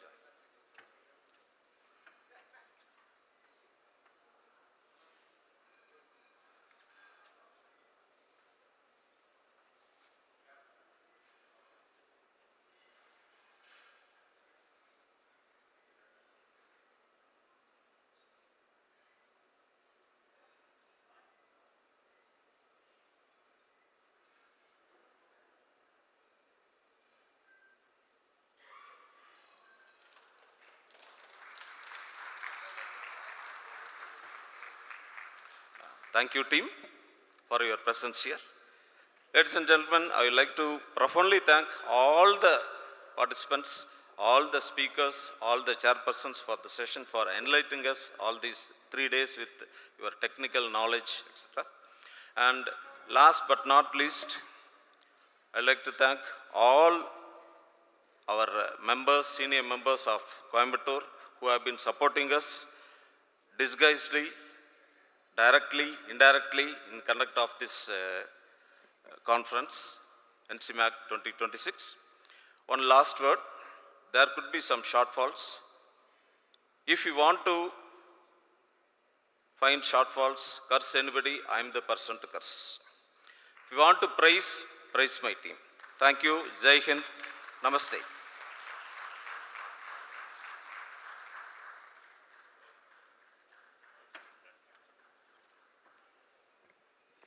Thank you, sir.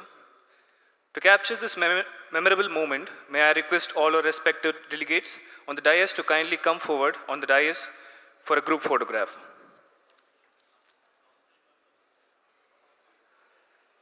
I request all the delegates and council members to come to the dais for a group photograph.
जनगण मन अधिनायक जय हे भारत भाग्य विधाता पंजाब सिंध गुजरात मराठा द्राविड़ उत्कल बंगा विंध्य हिमाचल यमुना गंगा उच्चल जलधि तरंगा तव शुभ नामे जागे तव शुभ आशीष मागे गाहे तव जय गाथा जनगण मंगलदायक जय हे भारत भाग्य विधाता जय हे जय हे जय हे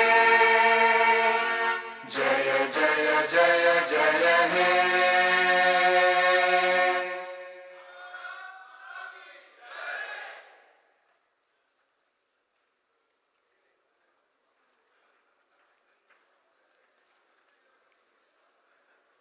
We request the delegates to collect your delegate kit arranged at the lobby.